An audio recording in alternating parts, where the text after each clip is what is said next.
Welcome, everybody. Peter Gould, director of this play. I've been working on it now for about 13 months. Okay. And last night I was crying over in that seat, not because of the story itself, which we all know, but just because of the feeling of a vision that I had years ago brought to life here on the stage. There's a line that Juliet says, "Can no one see to the bottom of my grief?"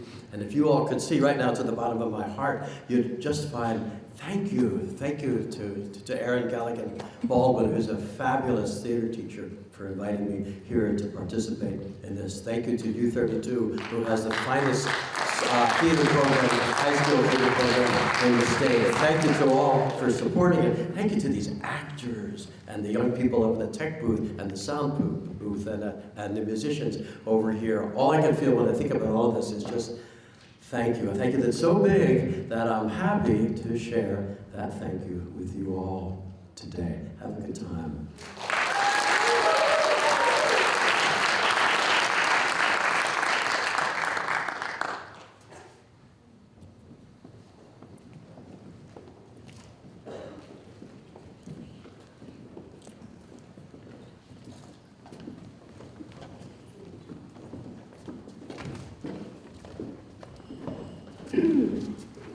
Two houses, both alike in dignity, in fair Verona, where we lay our scene. From ancient grudge break to new mutiny, where civil blood makes civil hands unclean. From forth the fatal loins of these two foes, a pair of star-crossed lovers take their lives. Whose misadventured, hideous overthrows doth with their death bury their parents' strive. the fearful passage of their death march love, and the continuance of their parents' rage, which but their children's ends not could remove, is now the 2-hour traffic of our stage.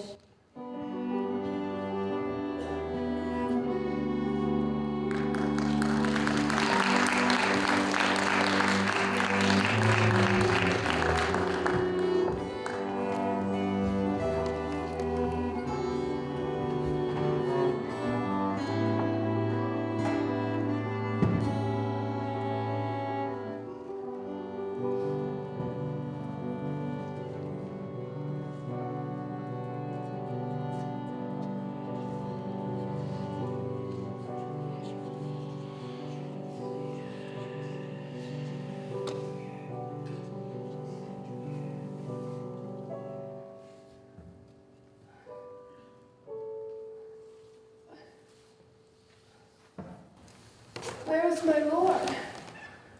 I do remember where I should be, and there I am. Where is my Romeo? Romeo? Oh, hail! What an unkind hour is guilty of this lamentable chance! Oh, comfortable friar, where is Romeo?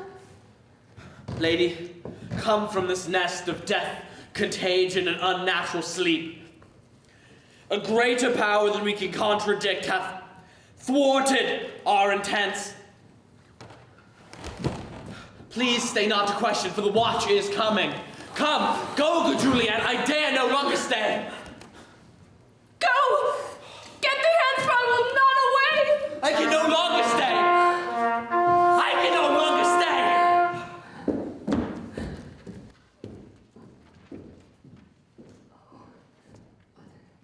What's here? Come close to my true love's hands.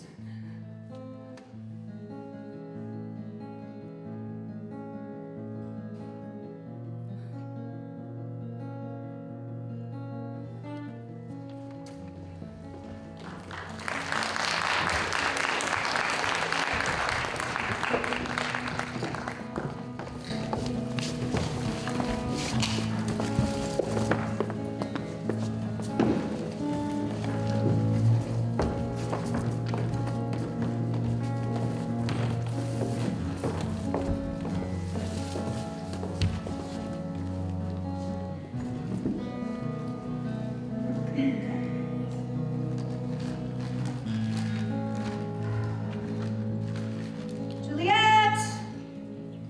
Juliet! Nurse! Nurse, where's my daughter? Call her forth to me. By my maiden head at 12-year-old, I bid her come. White lamb, a lady bird. God forbid, where's this girl? What, Juliet? Come now, be cold. Your mother. This is the matter. Nurse, give leave a while. We must talk in secret. Nurse, come back again. I have remembered me. Thou wilt hear our counsel. Thou knowest my daughter's of a pretty age. Say, I can tell her age unto an hour. She's 14. She's not 14. I'll lay 14 in my teeth. But by my teeth be spoken, I have but 4. She's not 14. How long's time? A fortnight and odd days. Even or odd, of all days of the year, come Lama's Eve at night, shall she be 14. That shall she, marry. I remember it well. 'Tis 11 years now since the earthquake. For upon that day, of all days of the year, she was weaned, sitting in the sun under the dove house wall. Nurse. My lord Heward and Mantua, nay, I do bear grave, for since that time it is 11 years, for even the day before she broke her vow, and my husband, cocky with his soul, he was a married man, took up the child. Yea, quoth he, dost thou fall upon thy face? Thou wilt fall backward when thou comest to age. Wilt thou not, Jewel, and find my hologram, the pretty wretch left crying and said, Nurse, enough of this. I pray thee, peace. Juliet, this is what Yes, madam. I cannot choose to laugh, but to think that it should leave crying and say, and too, nurse. I pray thee, say I. Peace I have done, God mark thee to his grace. Thou was the prettiest babe e'er nurse, and I might live to see thee married one day. I have my wish. Mary. That very Mary is the theme I wish to talk on. Juliet, how stands your disposition to be married? It is an honor that I dream not of. Well, think of marriage now, here in Verona. Younger than you, ladies of esteem are made already mothers. Thus, then, in brief, the valiant Paris seeks thee for his love. A lady, young man, my lady, such a man in all the world. Why, he's a man of wax. Verona had not such a flower. Yeah, he's a flower, in faith, a fairy flower. So, what say you? Can you love the gentleman? Tonight you'll see him at our feast. Juliet, can you like of Paris's love? I'll look to like, if looking like you move. Read o'er the volume of young Paris's face and find delight writ there with beauty's pen. Oh, this precious book of love, this unbound lover, to beautify him only lacks a cover. So shall you share all that he doth possess, by having him making yourself no less. No less, nay, bigger woman grown by men.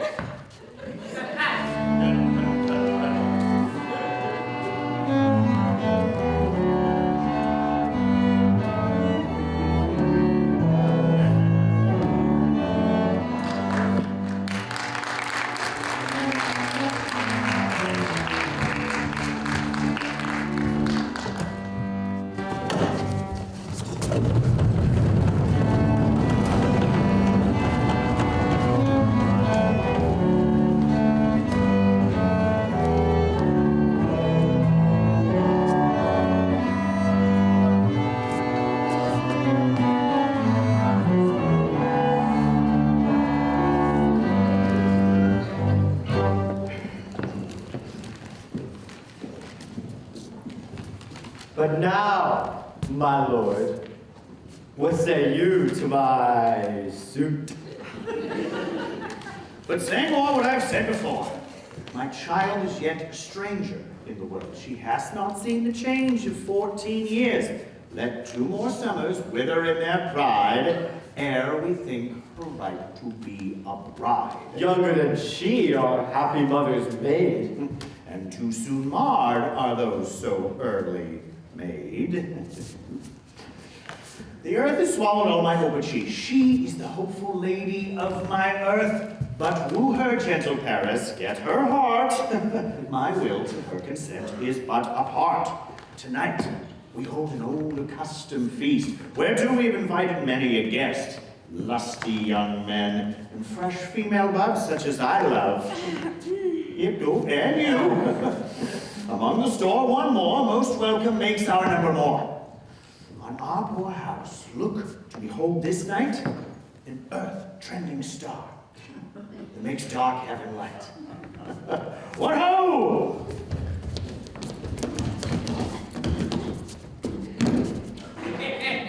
My pages. Go you, trudge about fair Verona and find out those names who are written here and say to them our house of welcome on their pleasure stay.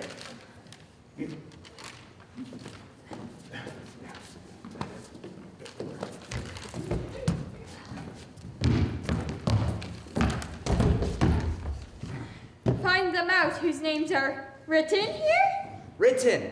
These names are written. We are sent to find the names of those persons whose names are written here.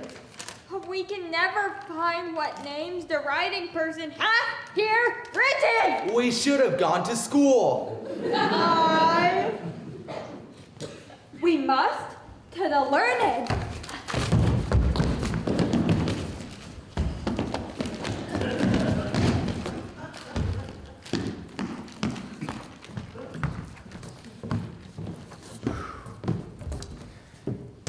In good time.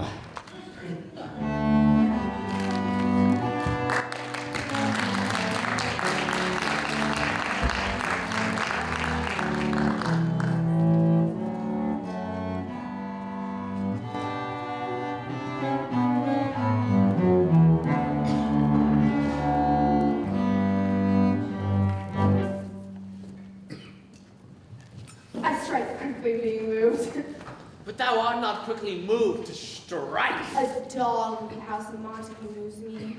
To move is to stir. To be valiant is to stand. Therefore, if thou moves, thou runst away. I will push Montague's men from the wall and thrust his maids to the wall. This quarrel is between our masters, and us their men. 'Tis all one. I will show myself a tyrant. When I have fought with the men, I will be cruel with the maids. I will cut off their heads. The heads of the maids. Aye, the heads of the maids. Or their maiden heads. Take it in what sense thou wilt. Draw thy tool. Here come two of the house Montagues. My naked weapon is out. Coral, I will back thee. How? Turn thy back and run? Fear me not. No, Mary, I fear them. Let us take the law our sides. Let death begin. I will frown as they pass by. Let them take it as they list. Nay, as they dare. I will bite my thumb at them, which is a disgrace to them, if they bear it. Do you bite your thumb at us, sir? I do bite my thumb, sir. Do you bite your thumb at us, sir? Is the law of our side if I say aye? No! No, sir. I do not bite my thumb at you, sir.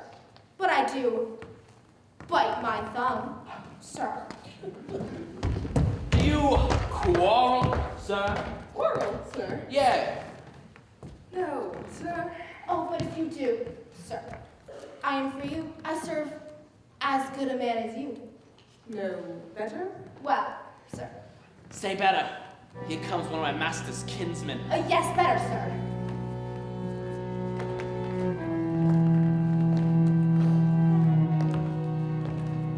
You lie. You lie. Draw if you be men. Gregory, remember that splashing blow. Hark, fools! Put up your swords! You know not what you do. What art thou drawn upon these heartless hinds? Turn thee, Benvolio, look upon thy death. I do but keep the peace. Put up your sword and manage it to part these men with me. What? Drawn and talk of peace? I hate the words, I hate hell. All Montagues, indeed. Have at me, coward!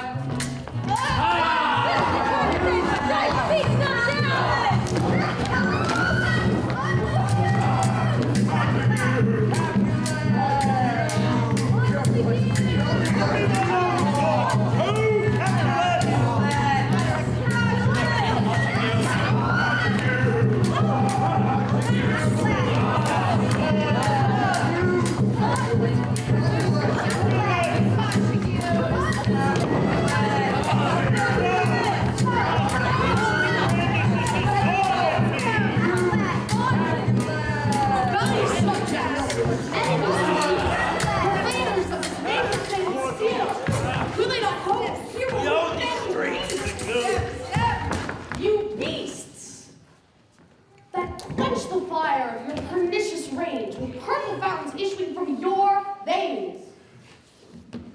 On pain of torture from these bloody hands, throw your mistempered weapons to the ground. And hear the sentence of your moved prince. 3 civil brawls, bred of an airy word, by thee, old Capulet and Montagues, have thrice disturbed the quiet of our streets. If ever you disturb our streets again, your lives shall pay the forfeit of the peace. For this time, all the rest depart away. Capulet, go along with me, and Montagues, come you by to know our further pleasure in this case. Once more, on pain of death, all men depart.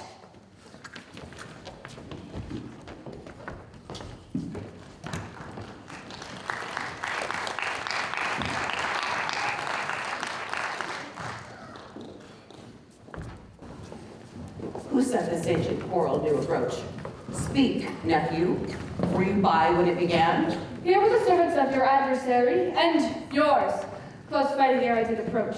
I drew to part them. In the instant came the fiery Tybalt, with his sword prepared.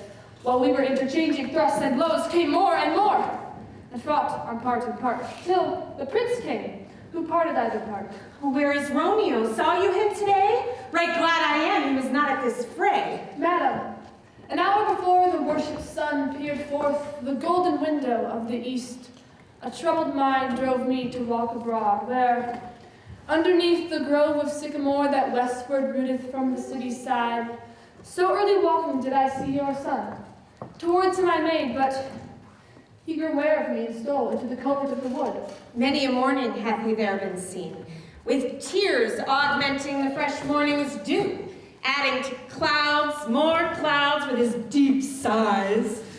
When all so soon as the all-cheering sun should in the furthest east begin to draw the shady curtains of Aurora's bed away from light, steals home my heavy son, in private in his chamber, pens himself, shuts up his windows, locks fair daylight out, and makes himself an artificial night.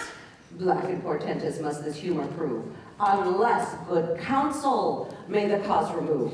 My noble aunts, do you know the cause? I neither know it nor can learn of him. He's to himself, so secret and so close, so far from sounding and discovery, as is the bud bit with an envious worm, ere he can spread his sweet leaves to the air, or dedicate his beauty to the same. If we could but learn from whence his sorrows grow, we would as willingly give cure as know. See, where he comes. So please you, step aside. I'll know his grievance, or be much denied. I would thou wert so happy by thy stay to hear true shrift. Come, madam, let's away. Good morrow, cousin. Oh, is the day so young? But new struck 9. I mean, sad hours seem long. Is that my mother that would hint so fast? It was. What sadness lengthens Romeo's hours? Not having that which having makes them short. In love? Out. Of love? Out of her favor for where I am in love. Alas, that love, so gentle in his view, can be so tyrannous and rough in proof. Alas, that love whose views muffled still should without eyes see pathways to his will. Where shall we die? Oh, me, what fray was here? Yet, tell me not, for I have heard it all. Oh, bawling love, oh, loving hate, oh, heavy lightness, serious vanity. Bright smoke, cold fire, seek elf still wake and sleep. That is not what it is. 'Tis love, feel I, that feel no love in this. Oh, Benvolio! Oh, some will laugh at me. No, cuz I'd rather weep. Good heart at what? Ask thy good heart's oppression. Why such love's transgression? Griefs of mine own lie heavy in my breast, which thou wilt propagate to have oppressed with more of thine. This love that thou hast shown doth add more grief, too much to mine own. Farewell, my cousin. Soft! I will go along, or if you leave me here, you do me wrong. Tuds, I've lost myself. I'm not here. This is not Romeo. He's some other way. Tell me in sadness, who is it that you love? What, shall I groan and tell thee? Groan? Why, no, but sadly tell me, who? In sadness, cousin, I do love a woman. I aimed so near when I suppose you loved. Right, good markman. And she's fair, I love. A right fair mark, fair cuz is soonest hit. Well, in that hit, you miss. My Rosaline will not be hit with Cupid's arrow. Like Diana, her chastity, well armed from love's weak, childish bow, she lives unharmed. She will not stay the siege of loving terms, nor bide the encounter of assailing eyes, nor ope her lap to saint-seducing gold. Oh, she is rich in beauty, only poor that with her beauty dies her store. Then she hath sworn that she will still live chaste? She hath, and in that swearing makes huge waste. Huge waste? No huge waste, huge waste. She hath forsworn to love, and in that vow, do I live dead to tell it now. Be ruled by me. Forget to think of her. Oh, teach me how I should forget to think. By giving liberty unto thine eyes, examine other beauties. Good morning, good fellows. Thank you, good morning. Sir, can you read? I, my own fortune and my misery. Perhaps you've learned that without book. But I pray, can you really read everything you see? If I know the letters and the language. He says honestly. Rest you, Mary. Say, good fellows, I can read.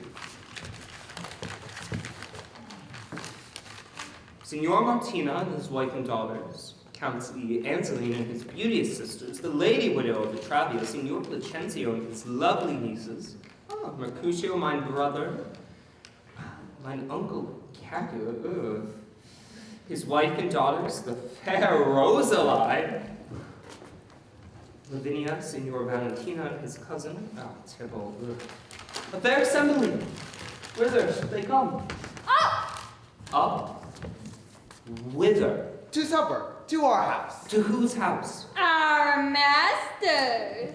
Indeed, I should have asked you that before. Now I'll tell you without the asking. Our master is the great, rich Capulet.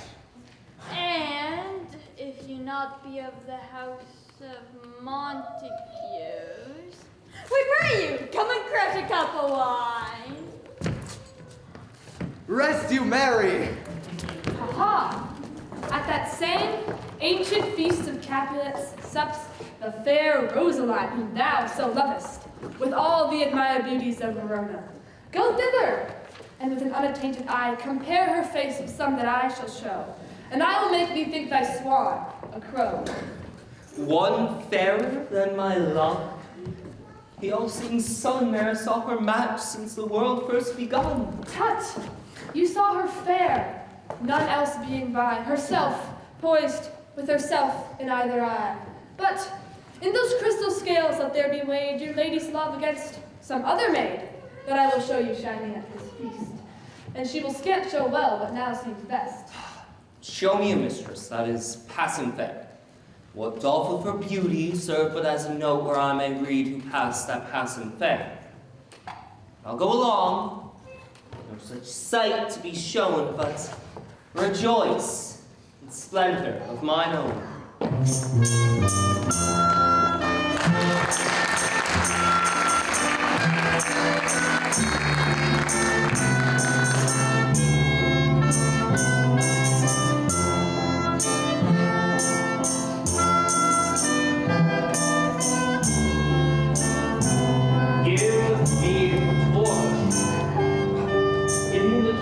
And not for this antlet. Being but heavy, I will bear the light. But heavy? Nay, gentle Romeo, we must have you dance. Not I, believe me. You have dancing shoes with nimble soles. I have a soul of lead, so stakes me to the ground I cannot move. You are a lover. Borrow Cupid's wings and soar with them above a common bound. I'm to soar and pierce it with his shaft, to soar with his light feathers. So bound I cannot bound a picture, oh dull woe. Their love's heavy burden I do sink. And to sink in it, should you burden love, too great oppression for a tender thing. Is love a tender thing? It is too rough, too rude, too boisterous, and it pricks like a thorn. If love be rough with you, be rough with love. Prick love for pricking, and you be love down. Give me a case to put my visage in, a visor for a visor. What care I what curious eye doth quote deformities? Here are the beetle brows shall blush for me. Come, knock and enter, and no sooner in than every man betake him to his legs. Unless you mean well going to this mask, then 'tis no whit to go. Why, may one ask? I dreamt a dream tonight. And so did I. Well, what was yours? That dreamers often lie. In bed asleep while they do dream things true. Oh! Then I see Queen Mab hath been with you. Queen Mab?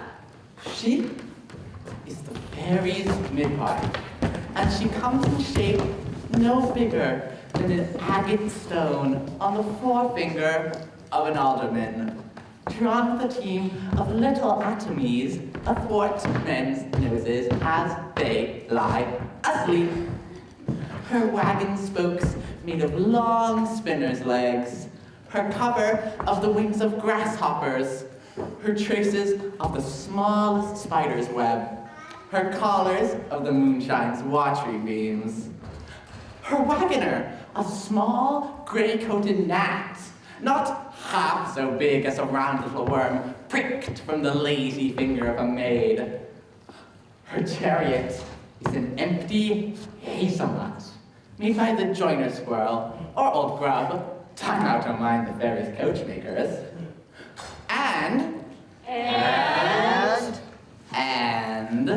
in this state, she gallops night by night through lovers' brains, and then they dream of love, or ladies' lips, who straight on kisses dream, which oft the angry Mab with blisters plagues because their breaths are tainted.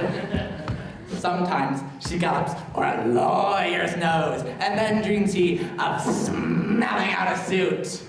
Sometimes she driveth o'er a soldier's neck, and then dreams he of cutting foreign throats, of breeches, embuscados, Spanish blades, of health 5 fathoms deep. And then anon drums in his ear, and when he starts and wakes, and being thus frightened, swears a prayer or two, and sleeps again. This is that very hag that plots the manes of horses in the night, and bakes the elf locks in foul, sluttish hairs, which, once untangled, much misfortune bodes. This is that very Mab that when maids lie on their backs, presses them and learns them first to bear, making them women of good carriage. This is peace. Peace, Mercutio, peace. Thou talks of nothing. True, I talk of dreams, which are the children of an idle brain, begot of nothing but vain fantasy, which is as thin of substance as the wind who woos even now the frozen bosom of the north, and, being angered, puffs away from thence, turning his face to the dew-dropping south. The wind you talk of blows us from ourselves. Supper is done, and we have come too late. I fear too early.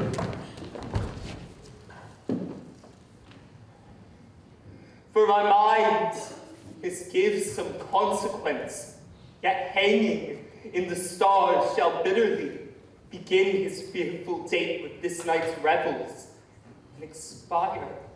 The term of despised life close within my breast by some vile forfeit of untimely death. But he that hath the steerage of my course, direct my sail.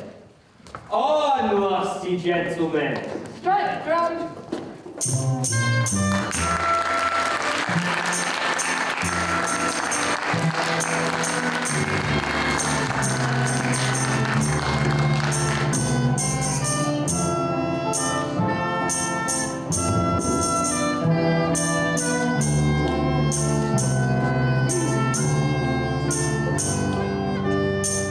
My Juliet, can you like of Paris's love? I'll look to like, if looking like you move, but no more deep lying dark mine eye than your consent gives strength to make it fly.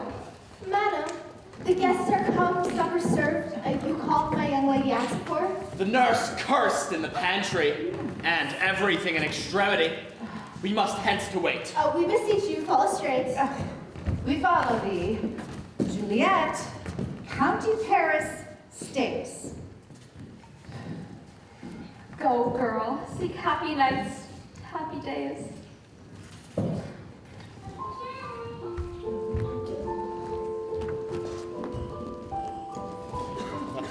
Welcome gentlemen. Welcome, welcome. Oh, yes. I have seen the day that I have worn a visor and could tell a whispering tale in a fair lady's ear, such as when... Oh, it's gone. It's gone. The day is gone. Welcome, gentlemen. Come, musicians, play.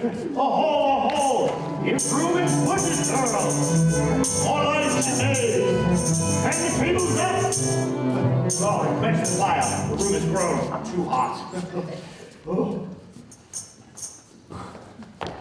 What lady's that, who doth enrich the hand of yonder knight? Oh, she doth teach the torches, burn bright.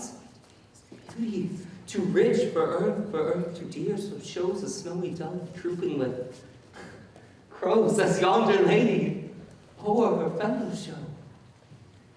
The measure done, I'll watch her place of stand, and touching hers, may blessed my good hand. Did my heart love till now? I swear it, sight, for I ne'er saw true beauty till this night. This, by his voice, should be a Montague. What dares the slave come hither and cover with an antic face, to fleer and scorn at our solemnity? Now, by the stock and honor of my kin, to strike him dead, I hold it not a sin. Oh, how now, kinsman? Wherefore storm you so? Uncle, this is a Montague, our foe. Young Romeo, is it? 'Tis he, that villain Romeo. Oh, content thee, gentle coz, let him alone. He bears him a portly gentleman, and to tell the truth, Verona brags of him to be a virtuous and well-governed youth. I would not, for the wealth in all this town and in my house, do him disparagement. Therefore, be patient. Take no note of him.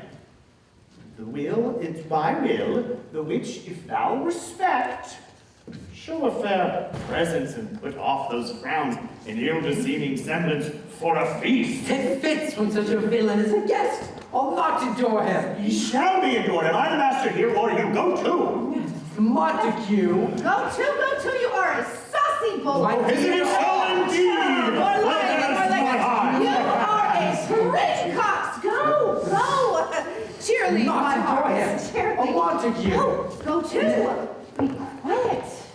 I will withdraw, but this intrusion shall, now seeming sweet, convert to bitter gall. Go to, be quiet.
lips, two blushing pilgrims, where he stands out of touch, tender. Pilgrim, you demand your head too much. Much manly devotion shows in this. For saints have hands, and humble hands do touch, and palm to palm is holy palmer's kiss. Have not saints lips and holy palmers too? I, pilgrim, lips that they must use in prayer. Well then, dear saint, the lips do what hands do. They can pray, grant that, lest faith turn to despair. Saints do not move, though grant for prayer's sake. Then move not. My prayer's effect I take. Lest for my lips I lie my sin is purged. Madam, your mother craves a word with you. Pray, what is her mother? Her mother is the lady of the house, and the good and the wise and the virtuous. I nurse her daughter to talk with them. And I tell you, he that laid hold of her must have the chinks. Is she a Capulet? Oh, dear, account my life as my foe's debt. Away! Be gone! The sport is at the best. Aye, so I fear you more is my impulse.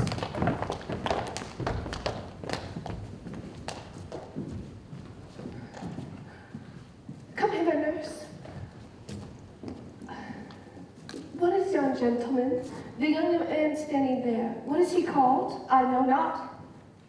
Go ask his name. Oh, if he be married, my grave is like to be my wedding bed. His name is Romeo de Montague, the only son of your great enemy. Oh, my only love sprung from my only hate. Oh, too early seen unknown and known too late. Oh, prodigious birth of love it is to me, that I must love a loathed enemy. Juliet! Juliet! Oh, where is that child? Oh. Anon, anon.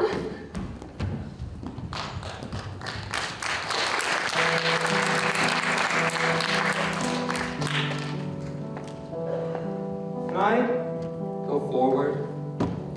My heart is here. Turn back, dull earth, and find thy center out.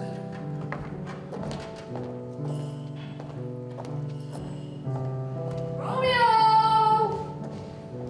My cousin Romeo! Romeo! He is wise, and on my life hath stolen him home to bed. He went this way and left this orchard wall. Call, good Mercutio. Nay, I'll conjure too. Romeo, humors, madman, passion, lover. Appear thou in the likeness of a sigh, speak but one rhyme, and I am satisfied. Cry but I me, pronounce but love and dove. Romeo! The ape is dead, and I must conjure him.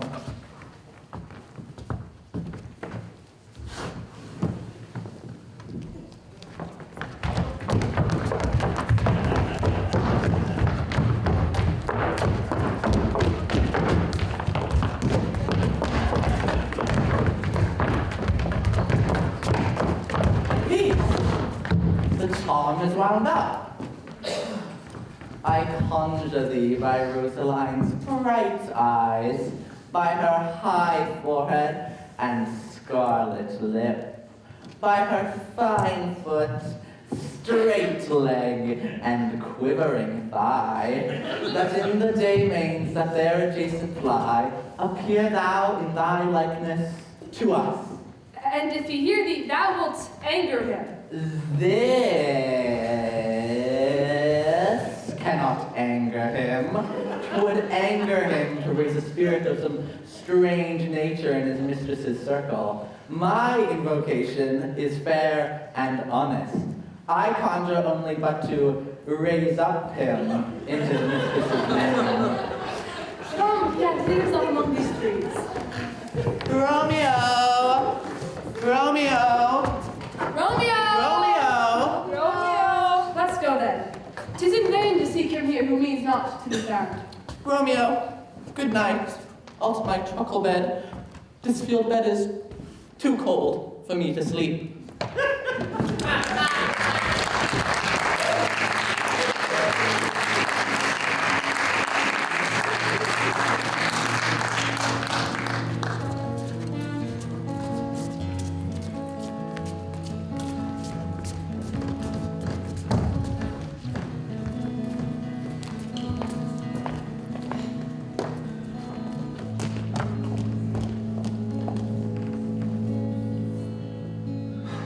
He jests at scars that never felt a wound.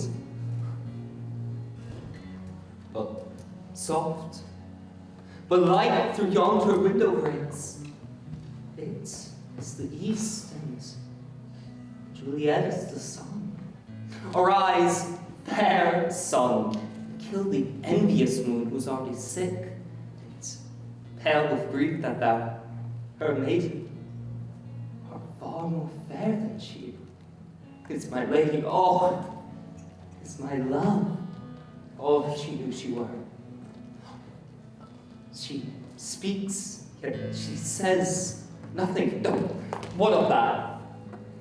Her eye discourses. I will answer it. I'm too bold. 'Tis not to me she speaks, too. Of the fair stars in all the heavens having some business to entreat her eyes to twinkle in their spheres till they return. See how she leans, her cheek upon her hand. Oh, I were a glove upon that hand that I may touch that cheek. Why me? She speaks. Oh, speak again, bright angel. Oh, Romeo, Romeo, wherefore art thou Romeo? Deny thy mother and refuse thy name. Or if thou wilt not, be but sworn my love, and I'll no longer be a Capulet. Shall I hear more, or shall I speak to this? Hear more. 'Tis but thy name that is my enemy. Thou art thyself, though not a Montague. What's Montague? It is nor hand, nor foot, nor arm, nor face, nor any other part belonging to a man. Oh, be some other name. What's in a name? That which we call a rose by any other name would smell as sweet. So Romeo would, were he not Romeo called. Oh, retain that dear perfection which he owes without that title. Oh, Romeo, doff thy name, and for that name which is no part of thee, take all myself. I take thee at thy words. Call me but love when you do baptize. Henceforth I never will be Romeo. What man art thou, that thus bescreened in night so stumblest on my counsel? Thy name I know not how to tell thee. My name, fair saint, is hateful to myself because it is an enemy to thee. Oh, my ears have yet not drunk 100 words of this tongue's utterance, yet I know the sound. Art thou not Romeo? And a Montague? Neither, fair saint, either deed is like. How comest thou hither? Tell me, and wherefore? The orchard walls are high and hard to climb. In the place of death, considering who thou art, if any of my kinsmen find thee here. With love's light wings I did o'erperch these walls, for stony limits cannot hold love out, and a love can do dare love attempt. Therefore my kinsmen are no threat to me. If they do see thee, they will murder thee. I would not for the world they saw thee here. I have night's cloak to hide me from their sight. And, if thou love me, let them find me here. My life was better ended by their hate than postponed wanting of thy love. By whose direction foundest out this place? By love that first did prompt me to inquire. Thou knowest the mask of night is on my face, else would a maiden blush bepaint my cheek for what thou hast heard me speak tonight. Dost thou love me? I know thou wilt say aye, and I will take thy word. Yet, if thou swearest, thou mayest prove false. Oh, gentle Romeo, if thou doth love, pronounce it faithfully, or if thou thinkest I'm too quickly won, I'll frown, and be perverse, and say thee nay. But trust me, gentlemen, I'll prove more true than those that have more cunning to be strange. I should have been more strange, I must confess. But that thou overheardest ere I was ware my true love passion. Therefore pardon me, and not impute on this dealing to light love that the dark night hath so discovered. Lady, by yonder blessed moon I swear that I swear not by the moon, the inconstant moon that monthly changes in a circled orb, lest that thy love prove likewise variable. What shall I swear by? Do not swear, or if thou wilt, swear by thy gracious self, which is the God of my idolatry, and I'll believe thee. If my heart's dear love... Oh, do not swear. Although I join thee, I've no joy in this contract tonight. It is too rash, too unadvised, too sudden, too like the lightning, which doth cease to be ere one can say it lightens. Oh, sweet good night. This bud of love by summer's ripening breath may prove a beauteous flower when next we meet. Good night. Good night, as sweet repose and rest come to thy heart as that within my breast. Oh, will thou leave me so unsatisfied? What satisfaction canst thou have tonight? The exchange of thy love's faithful vow for mine. I gave thee mine before thou didst request it, and yet I would if it were to give again. And wouldst thou withdraw it? For what purpose, though? But to be frank, and give it thee again. And yet I wish but for the thing I have. My bounty is as boundless as the sea, my love as deep. The more I give to thee, the more I have, for both are infinite. Juliet! Oh, I hear some noise within. Oh, dear love, adieu. Juliet! Oh, good nurse anon. Sweet Montague, be true. Stay but a little. I will come again. Oh, blessed night. I am afeard. Being in night, all this is but a dream. Too flattering, sweet to be substantial. 3 words, dear Romeo, and good night indeed. If that thy bent of love be honorable, thy purpose marriage, send me word tomorrow, by one that I'll procure to come to thee, where and what time thou wilt perform the rite, and all my fortunes at thy foot I'll lay, and follow thee, my lord, throughout the world. Madam! Oh, I come anon!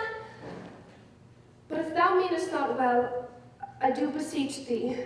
Madam! By and by come! To cease thy suit and leave me to my grief. Tomorrow will I send. So thrive my soul. 1,000 times good night. 1,000 times the worst what I liked. Romeo, My dear, at what o'clock tomorrow shall I send to thee? by the hour of 9. I will not fail. 'Tis 20 years till then. 'Tis almost morning. Oh, good night. Good night. Parting is such sweet sorrow that I shall say good night till it be morrow. Sleep, dwell upon thine eyes. Peace be in thy breast. would I live, sleep, and peace so sweet to rest. I will, to my ghostly father's cell, his help to crave in my dear heart to tell.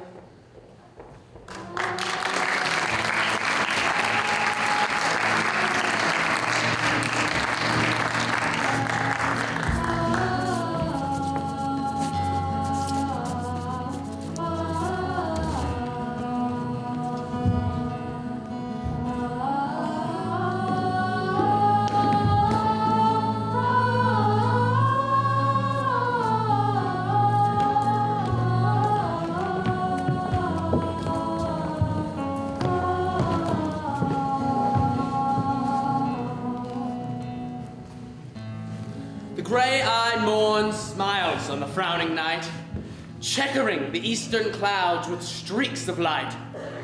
Now, ere the sun advance his burning eye, the days to cheer and the night's dank dew to dry, I must fill this osiers cage of ours with baleful weeds and precious juiced flowers.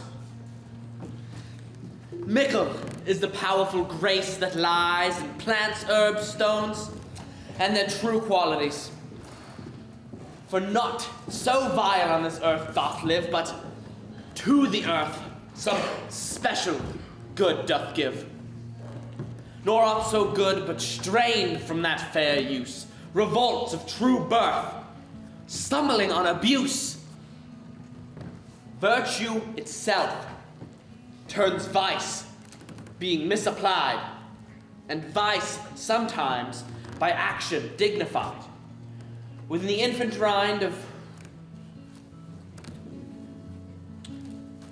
this small flower, poison hath residence and medicine power. For this, being smelt with that part, cheers each part. Being tasted, would slay all senses from the heart. Two such opposed kings encamp them still, and man, as well as an herb, grace and rude will. And where the worser is predominant, full soon the canker death shall eat up the plant. Good morrow, father. Good morrow. We'll see you at evening mass.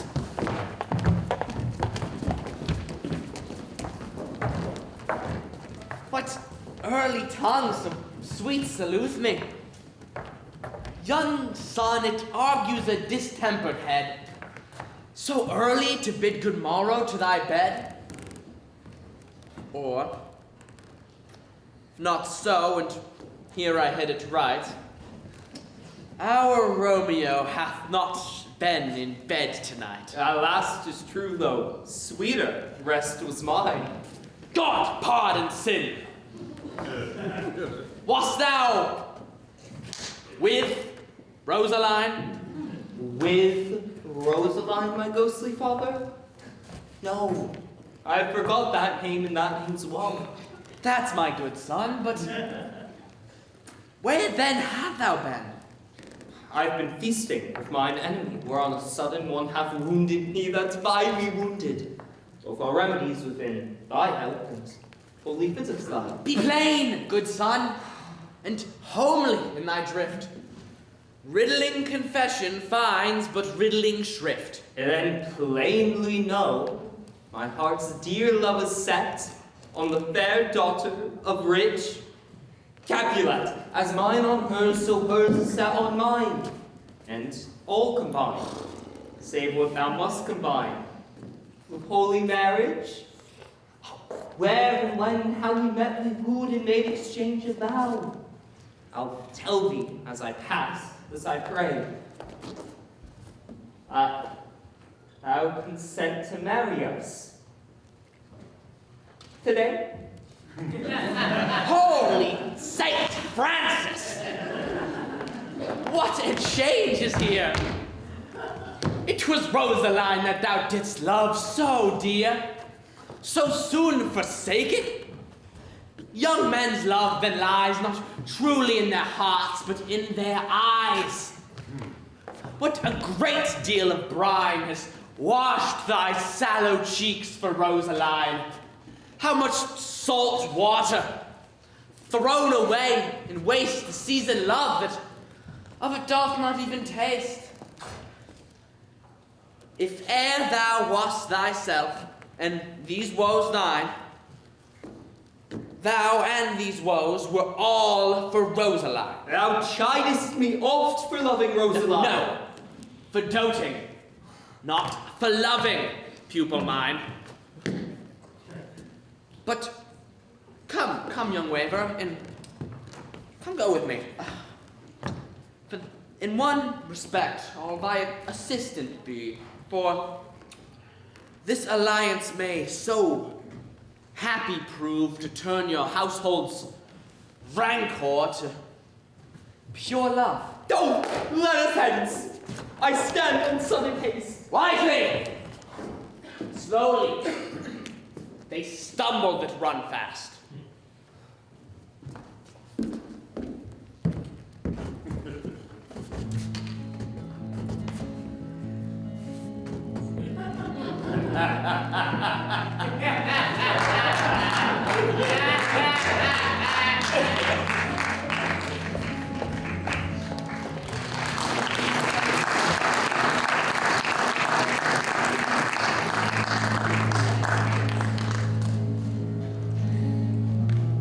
Where the devil should this Romeo be? Taking on home tonight? Not to his mother's. I spoke with this man. Why, that same pale-hearted wench, that Rosaline, torments him so that he will surely run mad. Tybalt, the kinsman to old Capulet, has sent a letter to his mother's house. A challenge on my life. Romeo will answer it. Any man that can write may answer a letter. Nay, he will answer the letter's master, how he dares, being dared. Alas, poor Romeo, he is already dead. Stabbed with the white wench's black eye, shot through the ear with a love song, the very pin of his heart cleft with the blind bow boy's butt shaft. And is he a man to encounter Tybalt? Why? What is Tybalt? More than the Prince of Cats, I tell ye. Oh, he's the courageous captain of compliments, the very butcher of a silk button. Adieu-less, adieu-less. Here comes Romeo! Here comes Romeo! Without his roe like a dried herring. His roe? His Rosaline. Rosaline? Oh, flesh. Flesh, I want that fishified. Signor Romeo, bone jower. You gave us the counterfeit fairly last night. Good morrow, Mercutio. Pray, what counterfeit did I give you? The slip, sir. The slip. Can you not conceive? Pardon, my business was great, and in such a case as mine, a man may stray courtesy. That's as much as to say, such a case as yours constrains a man to bow in the hams. Meaning to curtsy? Thou hast most kindly hit it. A most courteous exposition. What? Is not this better now than groaning for love? Now art thou sociable. Now art thou Romeo. Now art... Gentlemen, look! Here's goodly gear. A sail, a sail.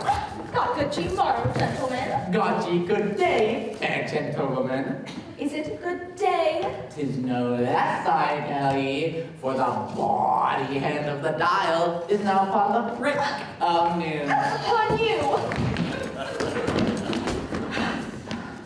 Can any of you tell me where I may find the young Romeo? I am the youngest of that name for fault or worse. If you be he, sir, I desire some confidence with you. She will invite you to some supper. Aboard, aboard. I will follow you. Farewell, ancient lady. I pray you, sir, what saucy merchant was that so full of his brokery? A gentleman, nurse, that loves to hear himself speak, and will say more in a minute than he will stand to in a month. well, I shall take him down, even if he were lustier than he is, and 20 such jacks. And if I cannot, I'll find those who shall. And thou must stand by too, and suffer every knave to use me at his pleasure. I saw no man use you at his pleasure. If I had, my sword should have quickly been drawn. I warrant you, if I seen the occasion of a good quarrel, and the law on my side. Now, before God, I am so vexed that every part about me quivers. Start me, knave! I pray you, sir, a word. My young lady bid me inquire you out. What she bid me say, I will keep to myself. But first, I must tell ye, if ye shall lead her to a fool's paradise, as they say, and to very gross kind of behavior, as they say, for the gentlewoman is young, and if you should deal dumb with her, it would be a very ill thing to be offered to any gentlewoman, and a very weak dealing. Nurse, commend me to thy mistress. Faith I will, Lord, she'll be a joyful woman. What wilt thou tell her? Thou dost not mark me.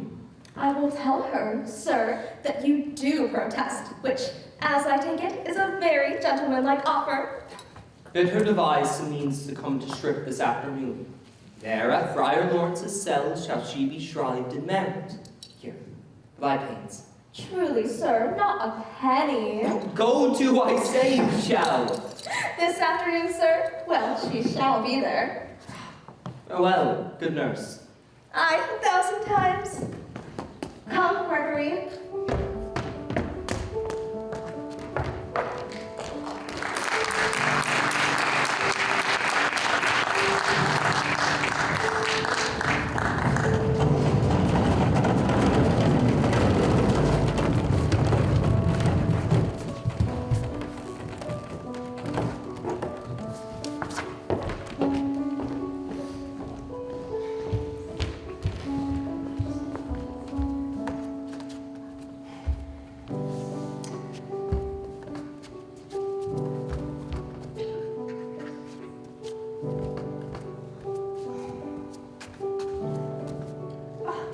Struck 9 when I did send the nurse. In half an hour, she promised to return.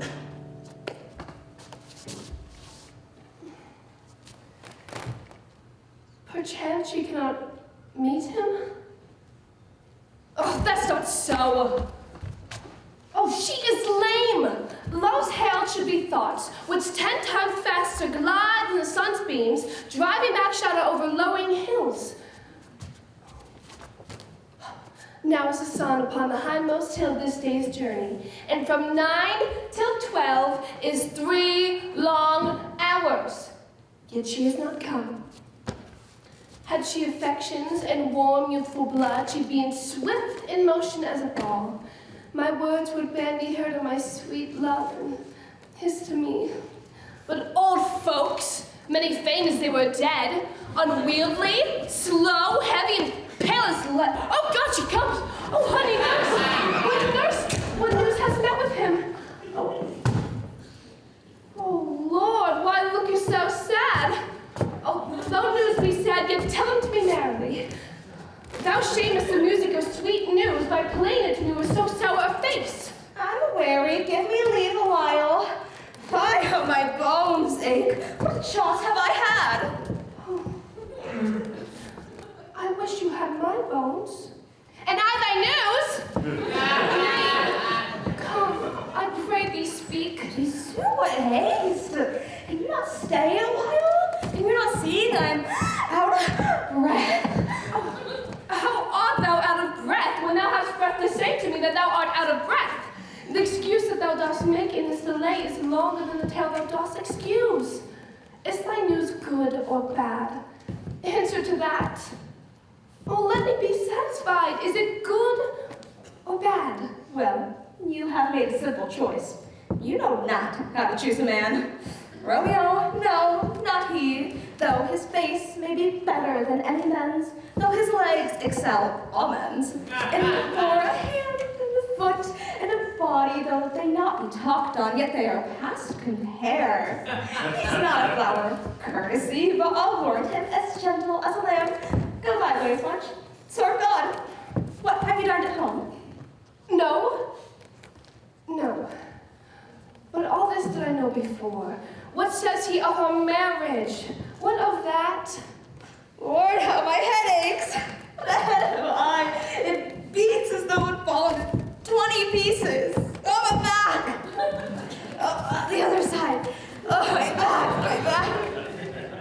You shrew your very heart for sending me about to catch my death jostling up and down. In faith, I am sorry that thou art not well. Sweet nurse, tell me, what says my love?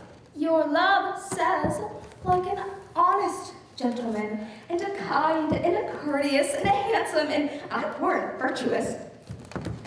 Where is your mother? Where is my mother? Why, she is within. Where should she be? How oddly thou appliest! Your love says, like an honest gentleman, where is your mother? But, lady dear, the poultice for my aching bones. Henceforward, do your messages yourself. Oh, he's such a quail! Come! What says Romeo? Have you got leave to go to shrift today? I have. Then hie you the warrants to sell. There stays the husband to make you a wife. Now comes the want of blood up in your cheeks. Hie you out to dinner. Oh, high fortune! Oh, honest nurse, farewell.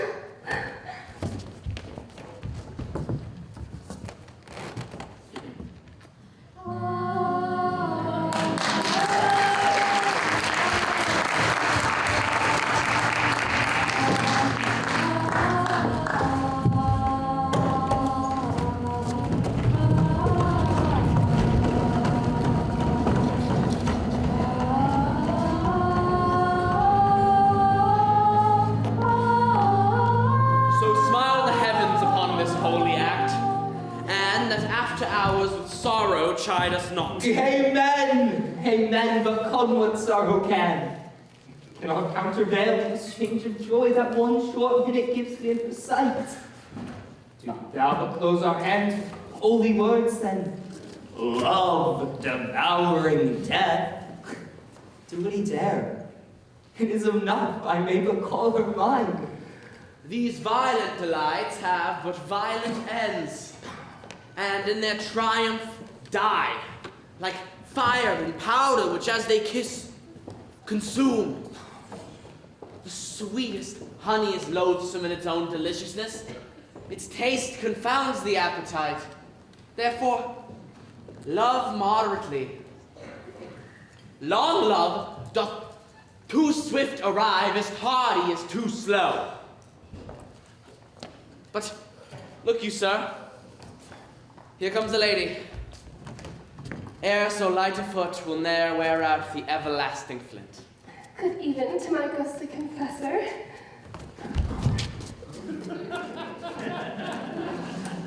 Romeo shall thank thee, daughter, for us both.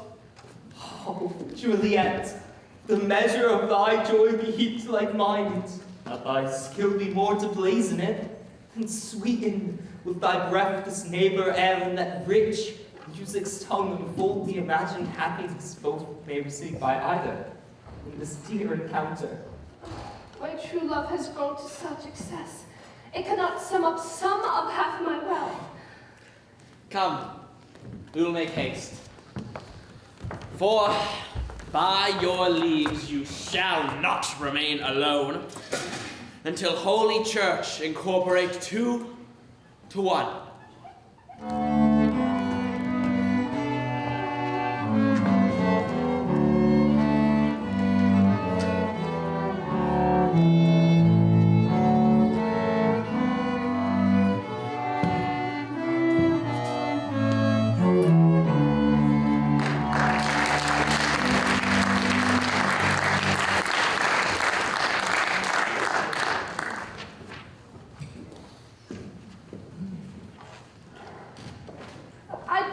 Good Mercutio, let's retire. The day is hot, the Capulets abroad, and if we meet, we shall not escape a brawl. For now, these hot days is the mad blood stirring. Thou art like one of those fellows that, when he enters the confines of the tavern, claps me his sword upon the table and says, God send me no need of thee. And by the operation of the second cup, draws him on the draw, when indeed there is no need. Am I like such a fellow? Come, thou art as hot a jack in thy mood as any in Italy, and as soon moved to be moody, and as soon moody to be moved. And what's two? Thy head is full of quarrels. Why, thou wilt quarrel with the man with a hair more or a hair less in his beard than thou hast. Thou wilt quarrel with the man for cracking nuts, having no other reason but because thou hast hazel eyes. Thou wilt quarrel with a man for coughing in the street and waking up thy dog.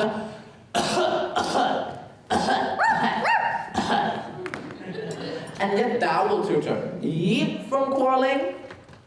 By my head, here come the Capulets. By my heel, I cannot. Follow me close, for I will speak with them. Gentlemen, good day. A word with one of you, And but one word with one of us. Couple it with something, make it a word and a blow. you shall find me apt enough that, sir, if you will give me the occasion. Could you not take some occasion without the giving? Mercutio, thou consort with Romeo. Consort? What? Dost thou make us minstrels? If thou makest minstrels of us, look we hear nothing but discord. Here's my fiddlestick, here's that shall make you dance, thou consort! We talk here in the public haunt of men. Either withdraw unto some private place and reason coldly of your grievances, or else depart. Here all eyes gaze on us. Men's eyes are made to look, and let them gaze. I will not budge for no man's pleasure. Well, peace be with you, sir. Here comes my man. Romeo, the love I bear thee can afford no better term than this. Thou art a villain. Tybalt, the reason how I have to love thee doth not excuse the appertaining rage to such a greeting. Villain, I am none. Therefore farewell. I see thou knowest me not. Boy, this shall not excuse the injuries that thou hast done me. Therefore, turn pinstraw. I do protest I never injured thee. I love thee better than thou canst devise till thou shalt know the reason of my love. And so, good Capulet, which name I tender as dearly as mine own, be satisfied. Oh, come, dishonorable, vile submission. Tybalt, you rat catcher, will you walk? What is half with me? Oh, good king of cats, nothing but one of your 9 lives. Will you pluck his sword out of his pilcher by the ears? Make haste, lest mine give out your ears ere it be out. Time for you. Gentle, Mercutio. From thy right hero. Come, sir, your posada. Draw him the liberty down the bones. Gentlemen, for shame, forbear this outrage. Tybalt, Mercutio, the prince expressly after vendetta in Roman streets. Old Tybalt, good Mercutio.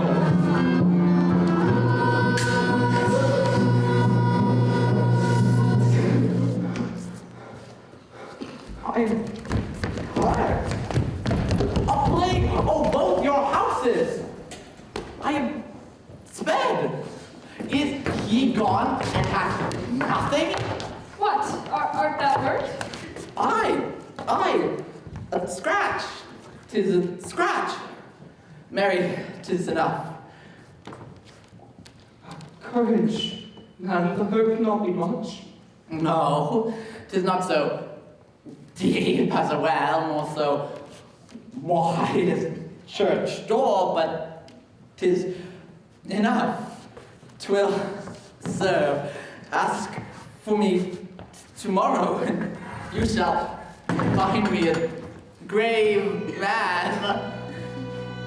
Why the devil came you between us? I was hurt under your arm. I thought all for the best. I shall faint. A plague, oh, both your houses! They have made worms meat of me. I have it, and soundly, too. Your houses.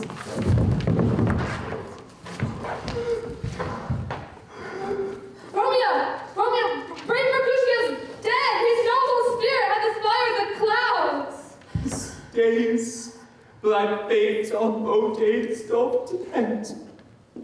This begins the once, others must end. Here comes Tybalt back again. Alive! In triumph and Mercutio slain. Now, Tybalt, take the village back again that late thou gavest me. Mercutio's souls but a little ways above our heads, stay for thy to keep him company. Either thou or I, or both, must go with him. Thou wretched boy that didst give swords of here, shall put them hence. This shall determine that.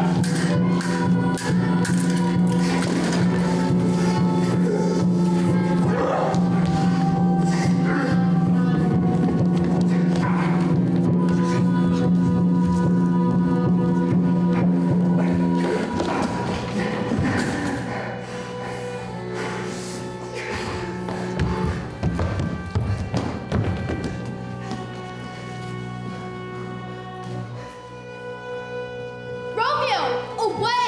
Be gone! The citizens are up and Tybalt is slain. Stand not amazed. The prince will doom thee death if thou art taken. Hence, be gone. Away. Oh, I am fortune's fool. Why dost thou stay?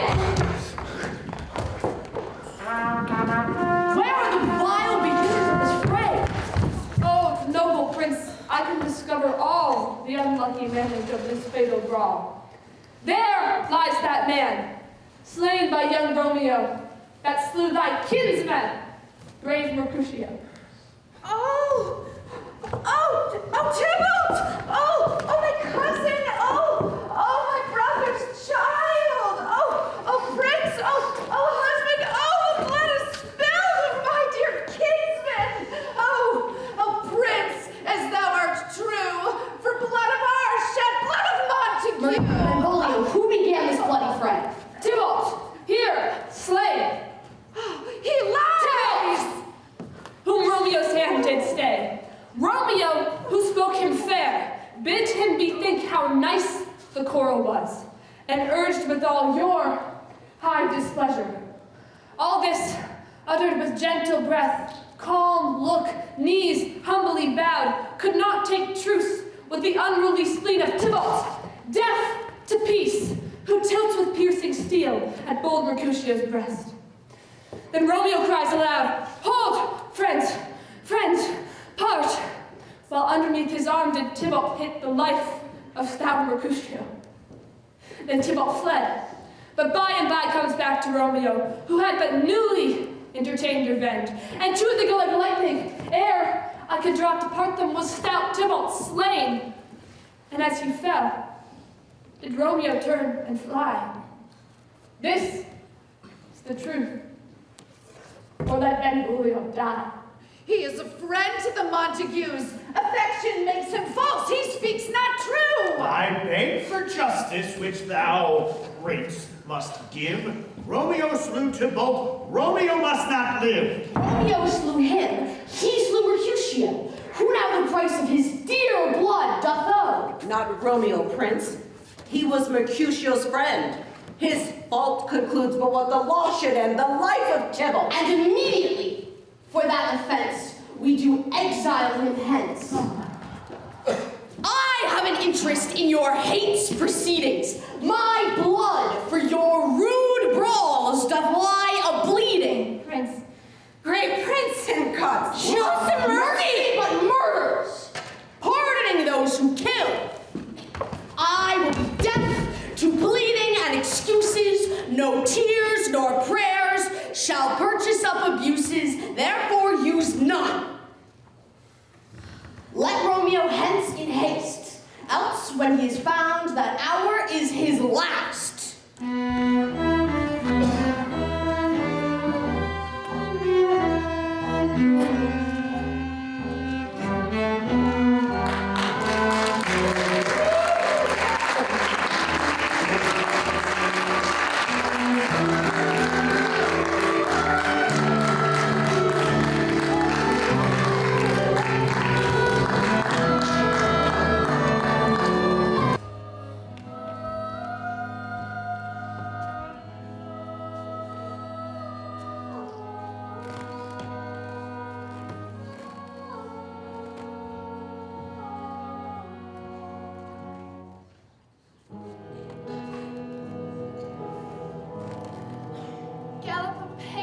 fiery-footed steeds. Oh, whip you to the west and bring cloudy night immediately. Spread thy closed curtain, love, before me, night, and let Romeo leap into these arms untalked of and unseen. Lovers can see to do their amorous rites by their own beauties, or if left be blind, it best agrees with night. Oh, come, civil knight, come, sober-suited matron, all dressed in black, and learn me how to lose a winning match. Play for a pair of stainless maidenhoods. Come, gentle knight, come, loving black-browed knight, give me my Romeo, and when he shall die, take him and cut him out in little stars, and he shall make the face of heaven so fine that all the world will be in love with night and pay no worship to the garish sun. Oh, I've bought me the mansion of love, but yet not possessed it. Oh, so tedious is this day, as the night before some festival. To an impatient child that hath new robes and may not wear them.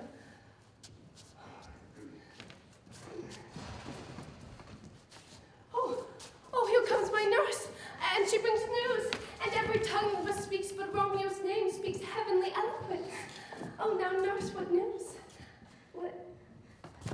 What doth I wring thy hands? He's dead. He's dead. He's dead. We are undone, lady. We are undone. He's gone. He's killed. He's dead.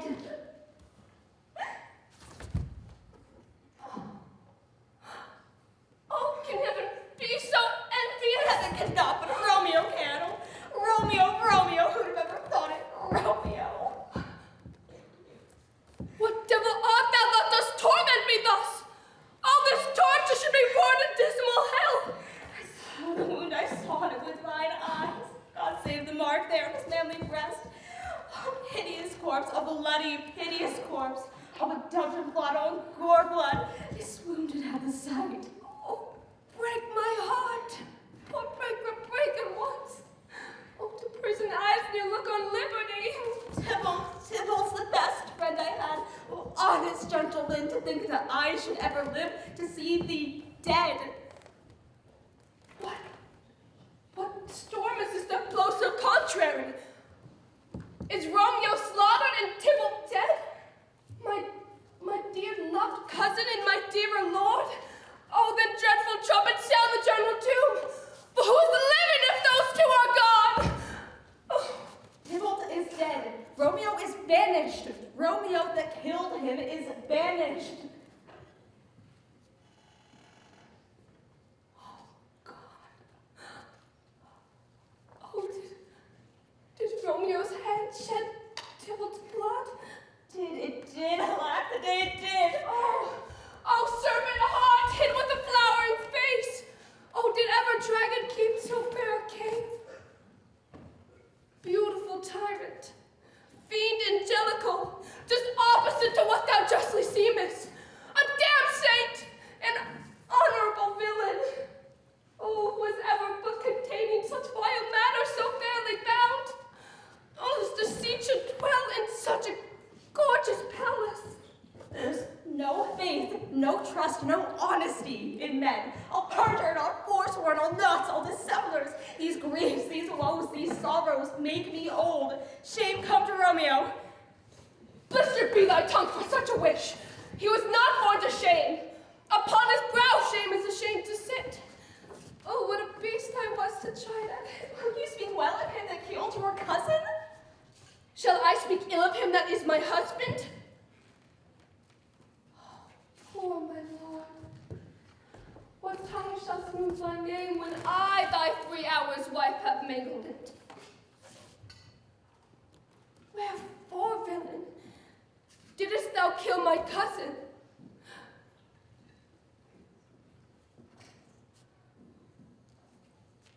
That villain cousin would have killed my husband. My husband lived that Tybalt would have slain. Tybalt's dead that would have slain my husband. Oh, this is comfort. Wherefore weep I then?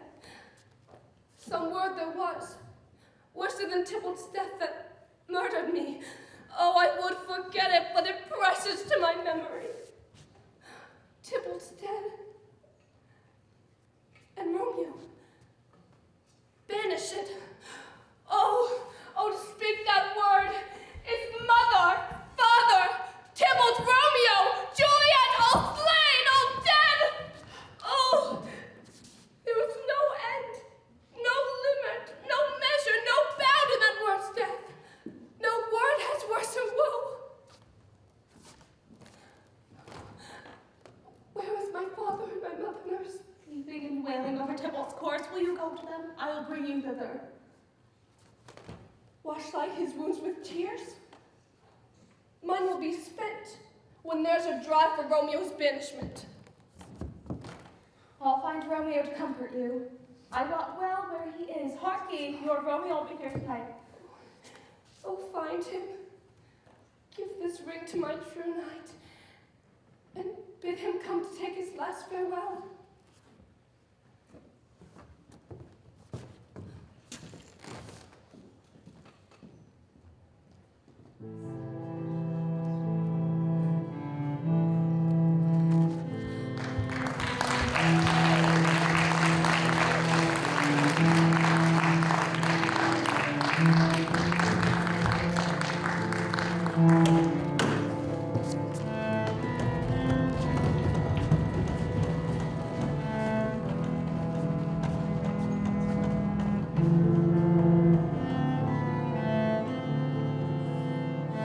Banishment, be merciful. Say death for exile. Have more terror in his look, much more than death. Do not say banishment. Hence from Verona art thou banished. Be patient, the world is broad and wide. There is no world without Verona walls, but purgatory, torture, hell itself. Thou cuttest my head off with a golden axe and smilest upon the stroke that murders me. Oh, deadly sin! Oh, rude unthankfulness! For thy fault our law calls for death. But the kind prince, taking thy part, rushed aside the law and turned that black word death to banishment. This is dear mercy, and thou seest not. 'Tis torture and not mercy. Heaven is here, where Juliet lives, and every cat and dog and little mouse, every unworthy thing, lives here in heaven and may look upon her, but Romeo may not. More validity, more honorable state, more courtship lives in carrion flies than Romeo. They may seize upon the wonder of sweet Juliet's hand. But Romeo may not. He is banished. Flies may do this, but from this I must fly. They are free men, but I am banished. It says that yet, that exile is not death.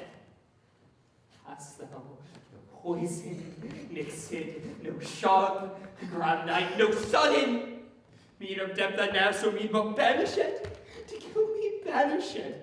Friar, the damned, use that word in hell howling, attends it. And how hast thou the heart, being a divine, a ghostly confessor, a sin absolver, and my friend? And my friend professed to mingle me with that word banished. Thou fond mad man, hear me but speak a word. Thou wilt speak again of banishment. I give thee armor to keep off that word, philosophy, sweet milk, to comfort thee, though thou art banished. Yet hang up philosophy, unless philosophy can make a Juliet. Displant a town, reverse a prince's doom. It helps not, it prevails not. Speak no more. Allow me to dispute with thee. Thou canst not talk of that thou dost not feel.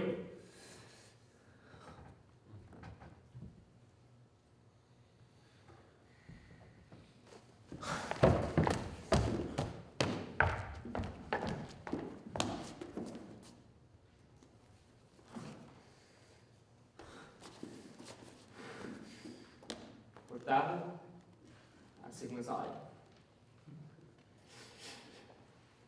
Juliet, an hour of married, Tybalt, murdered, doting, like me, and like me, vanished. Then mightst thou speak. Then mightst thou tear thy hair in full upon the ground as I do now, thinking thy measure of an unmade grave.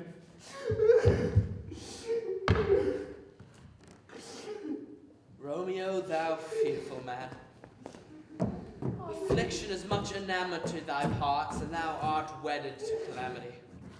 Oh, holy friar, oh, tell me, holy friar, where can I find my lady's lord? Where is young Romeo? There, upon the ground with his own tears made drunk. Oh, he's in my mistress's case, just in her case. Space. Thou, Juliet, where is she? Doth she not think me an old murderer? Where is she, and how doth she? Oh, she doth nothing, sir, but weeps, and starts up again, and the Tybalt calls, and our Romeo cries, and down falls again. As if that name shot from the deadly level of a gun did murder her as I murdered her love's kinsman. Tell me, friar, tell me in what vile part of this anatomy doth my name lodge. Tell me that I may sack the hateful mansion. Hold thy desperate hand! By my holy order, I thought thy disposition better tempered. Hast thou slain Tybalt? Will thou slay thyself and thy lady that in thy life lives?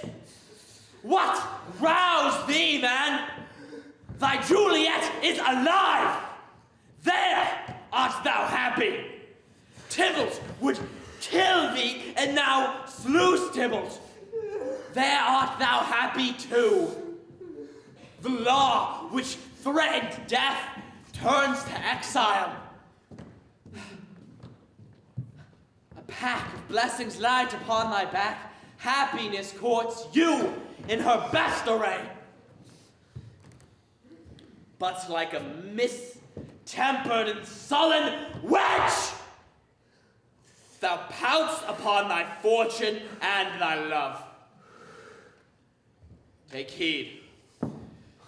Take heed, for such die miserable.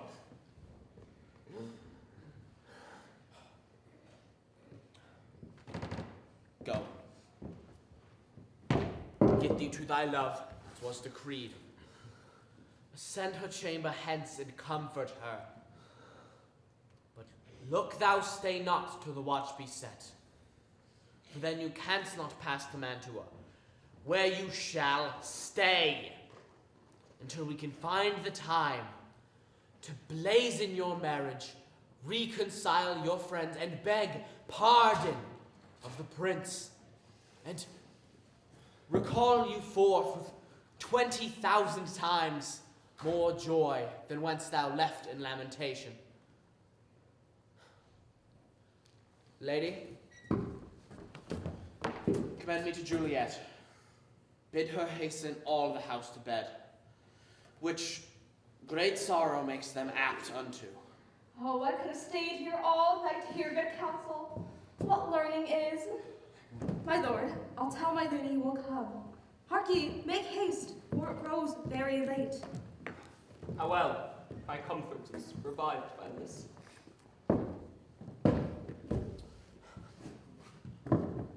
Go. Here stands all of your estate. Either be gone before the watch be set, or by the break of day disguised from hence. You are sojourn to Mantua. I shall find your man, and he shall signify from time to time every good hap that happens to you here. Give me thy hand. It is late. Farewell and good night. Safe travels. But joy, past joy, falls out on me. It was so brief to part with me. Farewell.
She sings on yon pomegranate tree.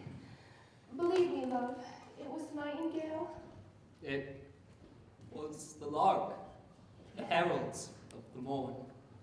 No nightingale. Look, love, what envious streaks do lace the severing clouds in yonder east. Night's candles are burnt out, and jocund day stands tiptoe on the misty mountaintops. I must be gone and live, or stay and die. Yon light is not daylight. I know it, I. It is some meteor that the sun exhales to be to thee this night a torchbearer, and light thee on the way to Mantua. Therefore stay yet, thou needest not to be gone. Let me be tamed. Let me be put to death. I have more care to stay than will to go. Come, death, and welcome. Juliet wills it so. Let's talk, love. It is not day. No, it is. It is. Hie hence, be gone away. It's the lark that sings so out of tune, straining harsh discord on a pleasing charms. Oh, now be gone. More light and light it grows. More light and light, more dark and dark our woes. Madam, your lady mother is coming to our chamber. Be wary, look about, for day has broke. The window, let day in, and oh, let life out. Farewell. What kiss and all the saints. Art thou gone so, my lord, my love, my friend? I must hear from thee every day in the hour, for in a minute there are many days. Oh, by this count, I'll be much in years ere I again behold my Romeo. I will omit no opportunity that may convey my greetings, love, to thee. Thinkest thou we will ever meet again? I doubt it not. And all of these woes shall serve as sweet discourses in the time to come. Oh God, I have an ill divining soul. Methinks I see thee now thou art below as one dead in the bottom of a tomb. Either my eyesight fails or thou lookest pale. And trust me, love, my eyes, so do you. dry sorrow drinks our blood. Adieu. Adieu. Daughter! Are you up? Who is it that calls? Oh, it is my lady mother. Is she not down so late or up so early? What unaccustomed cause procures her hither? How now, Juliet? Oh, madam, I'm not well. Evermore weeping for your cousin's death? What? Wilt thou wash him from his grave with tears? Thou weeps not as much for his death as that the villain lives which slaughtered him. What villain, madam? That same villain, Romeo. Villain, and he may be many miles asunder. Yeah, the traitor murderer lives in banishment. Oh, I, madam, far from the reach of these my hands. Would none but I might venge my cousin's death? Oh, we'll have vengeance for it. Fear thou not. Then weep no more. I'll send to one in Mantua, where that same banished runagate doth live. Shall give him such an unaccustomed dram that he shall soon keep Tybalt's company, and then I hope thou wilt be satisfied. No! I mean, still let me weep for such a loss? Have done. So much of grief shows lack of wit. But now, I'll tell thee joyful tidings, girl. And joy comes well at such a needy time. What are they, I beseech your ladyship? Well, thou hast two careful parents who, to put thee from thy heaviness, have sorted out a sudden day of joy that thou expects not, nor I looked not for. Oh, madam, in happy time. What day is that? Marry, my child, early next Thursday morn, the gallant young and noble gentleman, the County Paris, at St. Peter's Church, shall happily make thee there a joyful bride. Oh, now by St. Peter's Church and Peter too, he shall not make me there a joyful bride. I wonder at this haste that I must wed, ere he should be husband comes to woo. I pray you tell my lord and father, madam, I will not marry yet. And when I do, it shall be Romeo, whom you know I hate rather than Paris. Oh, this is news indeed. Oh, well, here comes your father now. Tell him so yourself. See how he will take it at your hands. What? Still in tears? How now, wife? Have you delivered our news to her? Aye, sir, but she will none. She gives us thanks. I would the fool were married to her grave. Soft. Take me with you, wife. How? Will she none? Does she not give us thanks? Is she not proud? Does she not count herself blessed, unworthy as she is, that we have wrought such a worthy gentleman to be her groom? I'm not proud, but thankful that you have. You both have. Proud can I never be of what I hate, but thankful even for hate that is meant love. How, chop logic. What is this? Proud, and I thank you not, and yet not proud? No! Not proud! Thank me no thankings, nor proud me no prouds. But fettle your fine joints against Thursday next to go with Paris to St. Peter's Church, or I will drag thee on a hurdle thither. Oh, out, you green sickness carrion! Out, you puppet! You tallow face! Are you mad? Are you Dear both mother, dear mad? father, hear me with patience, but That disobedient wretch! I'll tell you what. Get thee to church on Thursday, or never after look me in the face. Speak not. Reply not. Do not answer me. My fingers itch! Husband, we thought us blessed that God had lent to us this only child, and now I see this one is one too much, and that I had a curse in having Oh, her. heaven bless her, you, my lady, Oh, her soul. and why, oh, nurse, good fruit, He's a bumbling fool. Oh, God's bread! It makes me mad!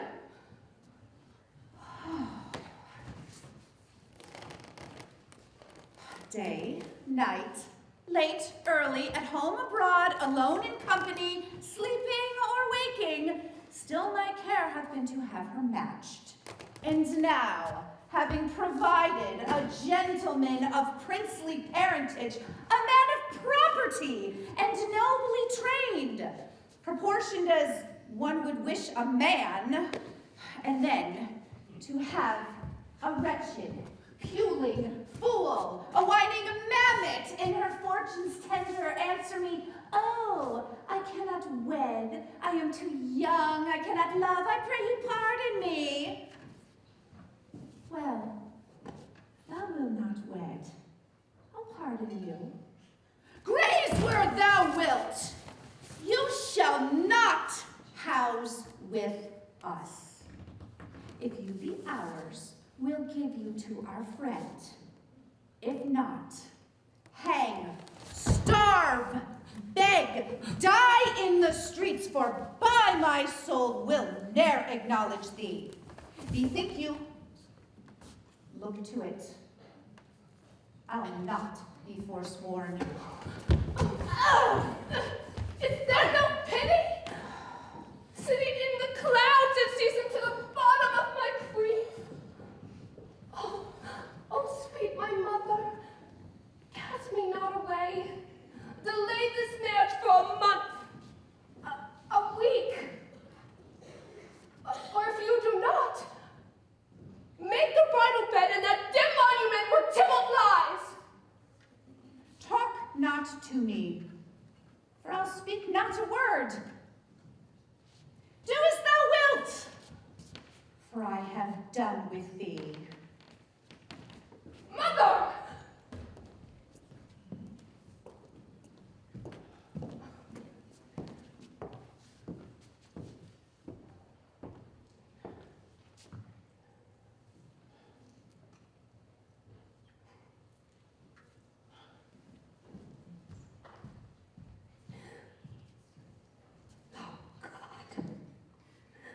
Nurse, how shall this be prevented? Comfort me, counsel me. Oh, alack, that heaven should practice judgments so soft upon a subject as myself. Oh, what sayest thou? Hast thou not a word of joy? Some comfort, nurse. Faith, here it is. Romeo is banished. He cannot come back. So, as it stands as it left off, I think it best you marry the county. Oh, he's a lovely gentleman. Romeo's a dish clout to him. An eagle, madam, not so green, so quick, so fair, and eyes Paris hath. I think you happy in the second match, for it accepts your first. Or, if it does not, then your first is dead. Or 'twas good as he were, for living here you have no use of him.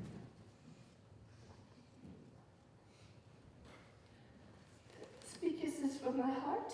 And my soul too, else be sure of them both. Amen. What? Well, thou hast comforted me marvelous much. Go in and tell my lady I'm gone, having displeased my father to Lawrence's cell, to make confession and to be absolved. Faith, I will. This is wisely done.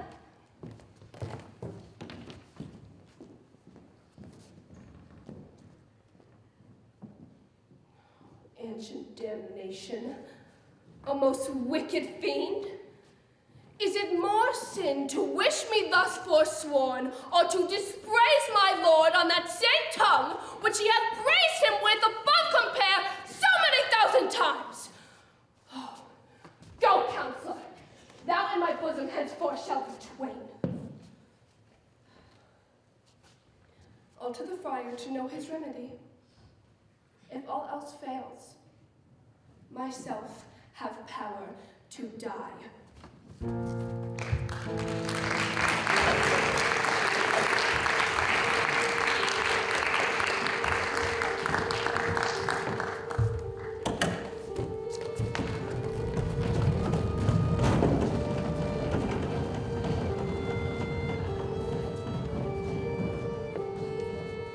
On Thursday, sir, the time is very short. The Lady Capulet will have it so, and I am nothing slow to slack her haste. You say you do not even know Juliet's mind. Uneven is the course, I like it not. Immoderately she weeps for Tybalt's death, and therefore have I little talked of love. For Venus smiles not in the house of tears. Now, sir, her parents count it dangerous that she do give her sorrow so much sway, and in their wisdom haste our marriage to stop the inundation of her tears. Now do you know the reason of this haste? I would I knew not why it should be slowed. But look, sir, here comes the lady toward my cell. Happily met, my lady and my wife. That may be, sir, when I may be a wife. That may be, must be, love. On Thursday next, What must be shall be. come you to make confession to this friar? To answer that, I should confess to you. Poor soul, thy face is much abused with tears. The tears have got small victory by that, for it was bad enough before their spite. Thou wrongs it more than tears with that report. That is no slander, sir, which is the truth. And when I speak it to my face. Thy face is mine, and thou hast slandered it. Well, that may be so, for it is not my own. Are you at leisure, Holy Father, now, or shall I come to you at evening mass? My leisure serves me, pensive daughter. Now, my lord, we must entreat this time alone. God shield I should disturb devotion. Juliet, on Thursday early will I rouse thee. Till then, adieu, and keep this holy kiss.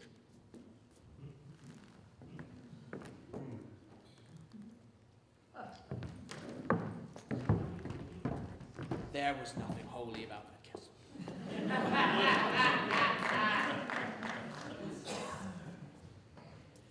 Oh, shut the door, and when thou hast done so, come weep with me. Past hope, past cure, past help. Juliet, I already know thy grief. It strains me past the compass of my wit. But I hear thou must, that nothing may prorogue it. On Thursday next be married to this county. Oh, tell me not, friar, that thou hearest of this, unless thou tell me how I may prevent it. God, join my heart and Romeo, thou our hands. Oh, be not so long to speak. I long to die if what thou speakest speak not a remedy. Hold then, daughter, I do but spy a kind of hope. If thou hast the strength of will to slay thyself, then is it likely thou would undertake a thing like death to chide away this shame? Oh, bid me leap rather than marry Paris from off the battlements of yonder tower, or shut me nightly in a charnel house, overcovered with dead man's rattling bones, with rinky shakes and yellow chapless skulls, or bid me go into a new made grave and hide me with a dead man in his shroud. Things that, to hear them told, have made me tremble, and I would do it without fear or doubt, to live an unstained wife to my sweet love. Go then. Be joyous. Give consent to marry Paris. Wednesday is tomorrow. Tomorrow night ensure you lie alone. Let not the nurse lie with thee in thy chamber. Take thou this vial. Being then in bed in this distilled liquor, drink thou off. Shall, when presently through all thy veins run a cold and drowsy humor where no pulse shall keep his native progress. No warmth, no breath shall testify that thou livest. Each part deprived of supple government shall stiff, stark, cold, appear like death. And in this shrunken state, of death thou shalt continue 42 hours, and then awake as though from a pleasant sleep. Now, when the new-made bridegroom comes to rouse thee from thy bed, there art thou dead. And then, as the custom of our country is, you shall be borne to that same ancient vault where all the kindred of the Capulet lie. In the meantime, against thou shalt awake, Romeo will by my letters know our drift, and hither shall he come, and he and I will be there when thou wake. And in that very night shall he bear you hence to Mantua. This shall chide away your current shame. If no inconstant toy nor womanish fear abate thy valor in acting it. Oh, give me. Tell me not of fear.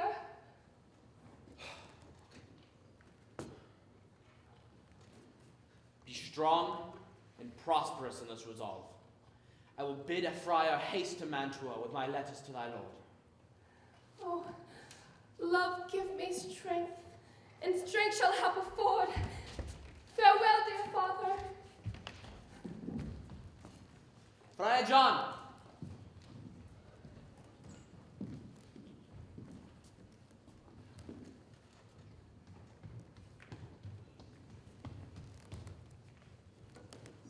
Haste you to Mantua. You must bring this to Romeo. Godspeed.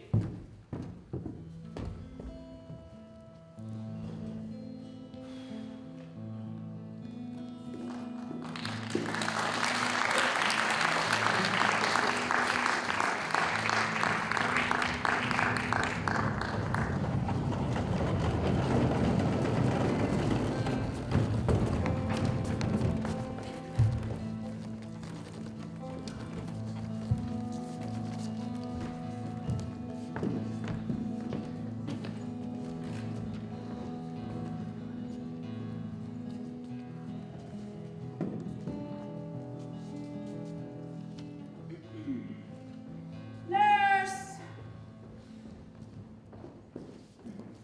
Is our daughter gone to Friar Lawrence? Forsooth. Oh, well, he may chance to do some good on her.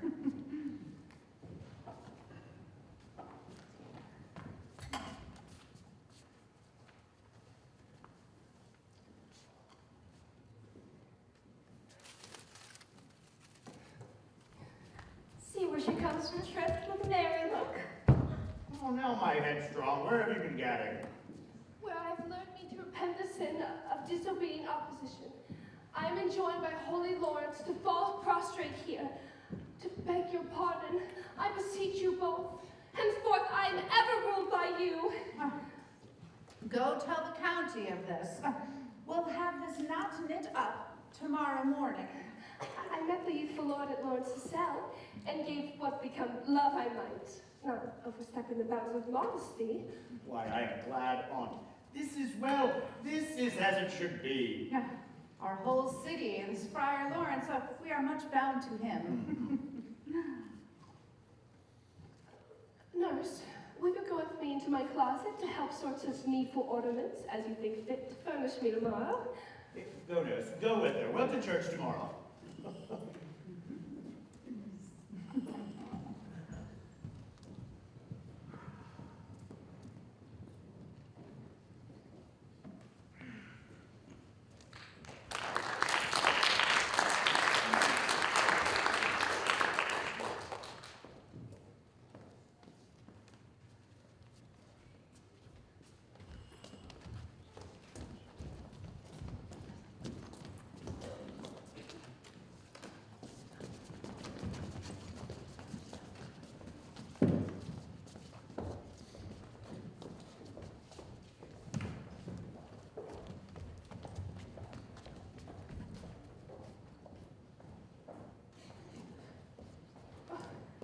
Gentle nurse, I pray thee leave me to myself tonight, for I have need of many orisons to move the heavens to smile upon my state, which, well thou knowest, is cross and full of sin. What? Juliet, Need you my help? No, madam. Let me now be left alone, and let the nurses night sit up with you, for I'm sure you have your hands full all in this so sudden business. Well, get thee to bed, my sweet, and get some rest, for thou hast need. Good night, mother. Farewell. God knows when we shall meet again.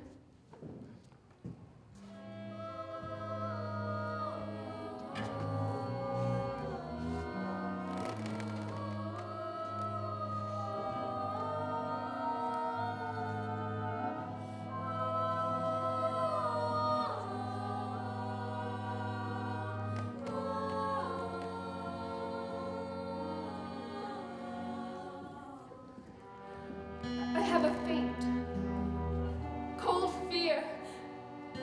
Thrills through my veins and almost freezes up the heat of life. I will call them back again to comfort me. Nurse? What should she do here? My dismal scene I need to must act alone.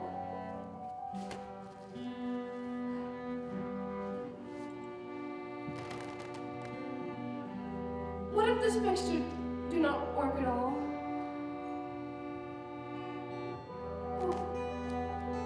Shall I be married then tomorrow morning? No! No! This shall forbid it! Lie down there.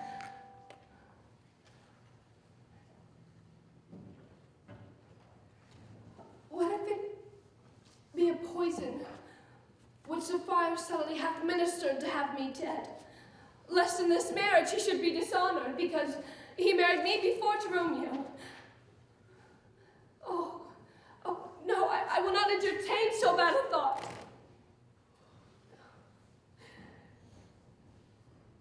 What if, when I'm laid into the tomb, I wake before the time Romeo come to redeem me? There's a fearful point. Shall I not then be stifled in the vault, to whose foul mouth no healthsome air breathes in, and there die strangled ere my Romeo comes? Oh, there in the vault, where for the many hundred years the bones of all my buried ancestors are packed, where bloody Tybalt, yet but green in earth, lies festering in his shroud, then might I not so early waking, what with loathsome smells and shrieks like mandrakes torn out of the earth, environed in all these hideous fears. Oh, how madly play with my forefathers' joints, and pluck the mangled Tybalt from his shroud. Oh, and in this rage, with some great kinsman's bones, as with a club, I'll dash out my desperate brains. Oh.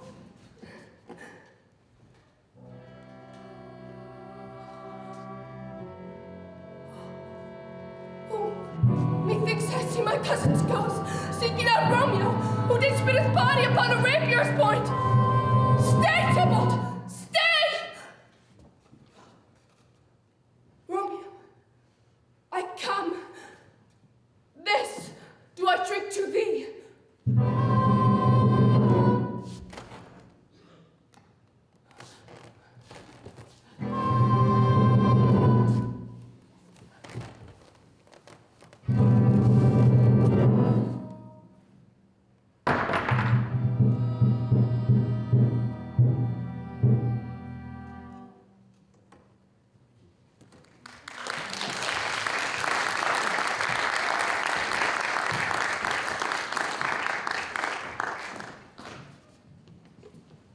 Nurse! Wife! What ho, what nurses? Oh, go awaken Juliet. I will go and trim her up. I will talk to County Paris. Make haste, make haste, the bridegroom has come already! Lady, lady. What mistress unwarned her, she? Why, you slugabeth. What, still dressed in your clothes and down again? I must needs wake you. Lady, lady, lady. She's dead, she's dead. Help, help, my lord, my lady. What noise is this? What is the matter?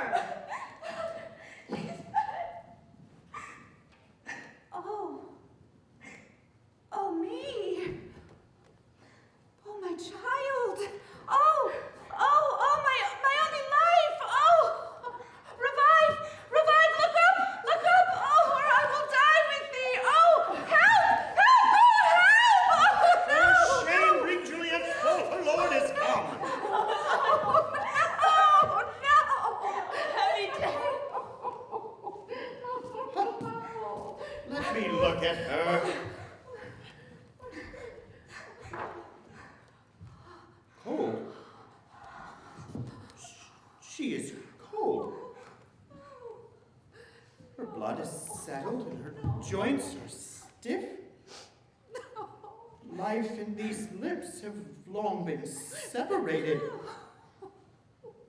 Death lies on her like an untimely frost upon the sweetest flower in all the field. Come. Is the bride ready to go to church? Ready to go, but never to return. Oh, son, the night before thy wedding day, death has lain with thy wife. See, there she lies. Flower as she was deflowered by him.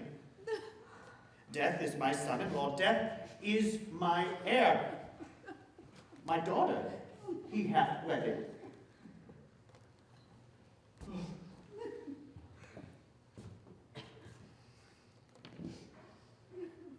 Life, living, all is death's.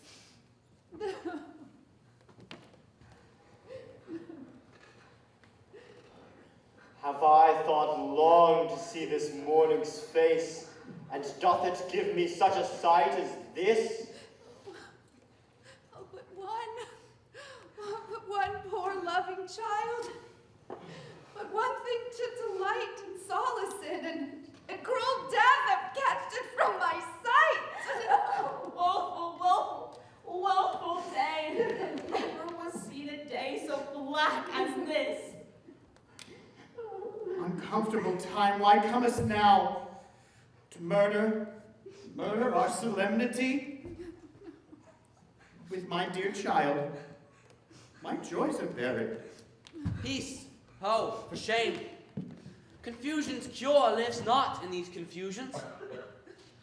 Heaven and yourself had part in this fair maid, and now heaven hath all, and all the better is it for the maid. For your part in her you could not keep from death, but heaven holds her part in eternal life. The most you sought was her promotion, for 'twas your heaven she should be advanced. And weep ye now, seeing she is advanced above the clouds as high as the heavens themselves. In this love you love your child so ill, that you run mad seeing she is well. Dry up your tears and stick your rosemary on this fair corpse, and as is custom in all her best array, bear her to church. All things that we ordain festival turn from their office to black funeral. Our instruments to melancholy bells, our wedding cheer to sad burial feast, our solemn hymns to sullen dirges change, our bridal flowers serve for a buried corpse, and all things change them to the contrary.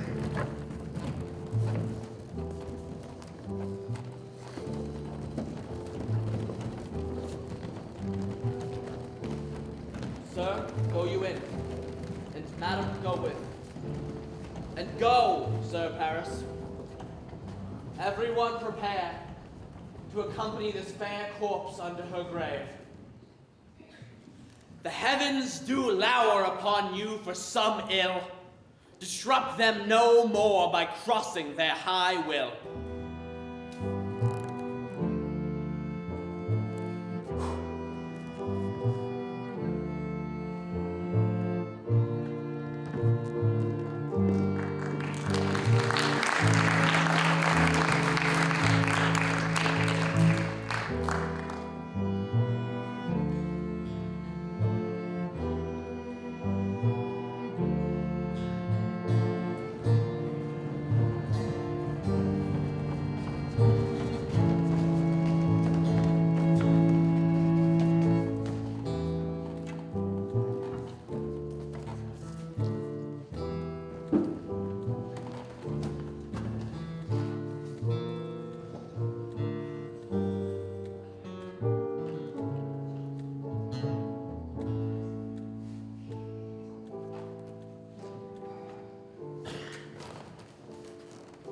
if I may trust the flattering truth of sleep, my dreams presage some joyful news at hand.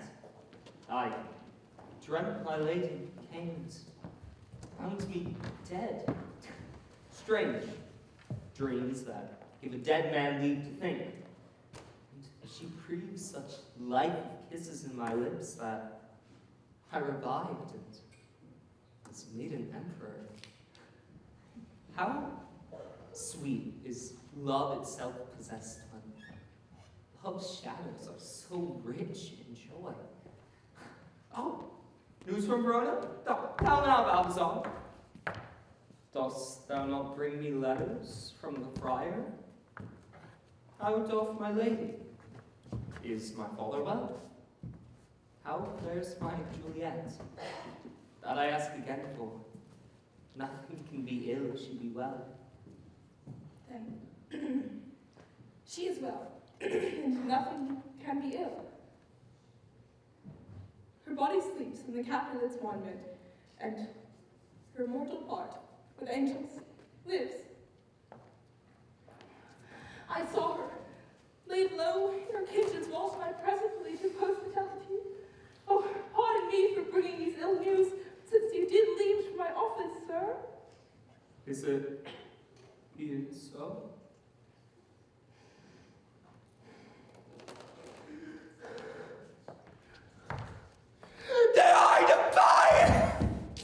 Then I defy you, stars. You beseech you, sir, have patience. Your looks are pale and wild, and your course in this adventure. Tush, thou art deceived. Hast thou no letters to me from the friar? No, my good lord. No matter. Get thee gone and just hire horses. I'll be with thee straight.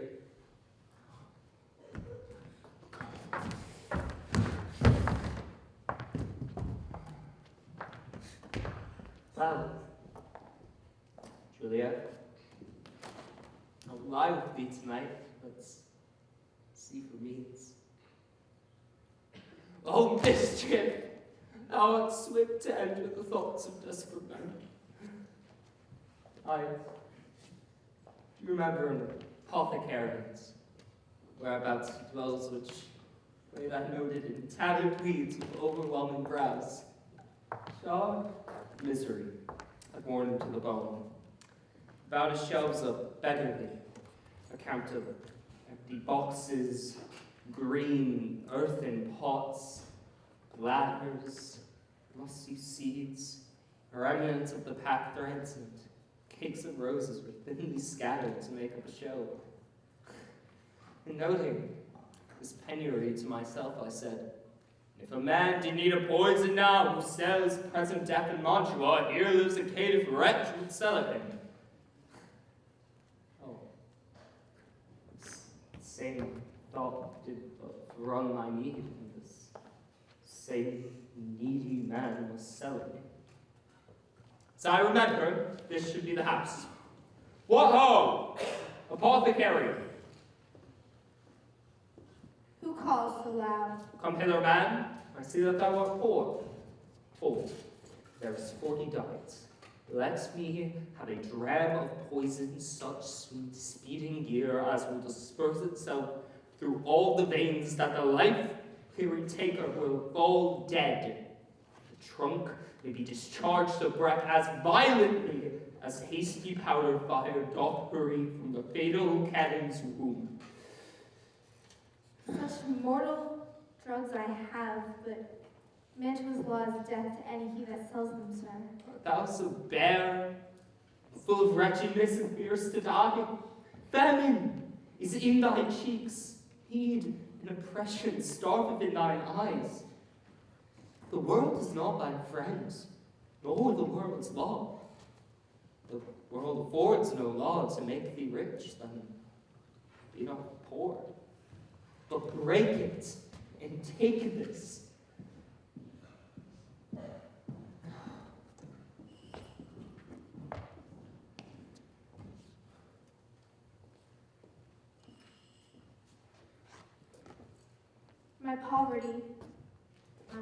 frankincense.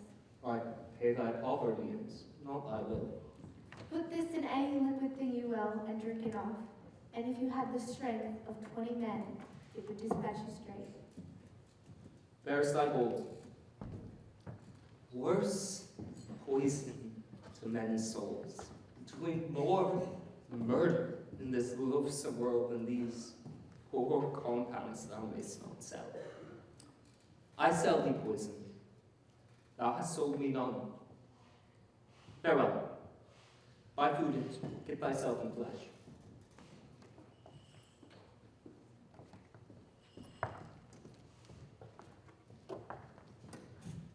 Come. Cordial and not poison. Go with me to Juliet's grave. For there, I must use thee.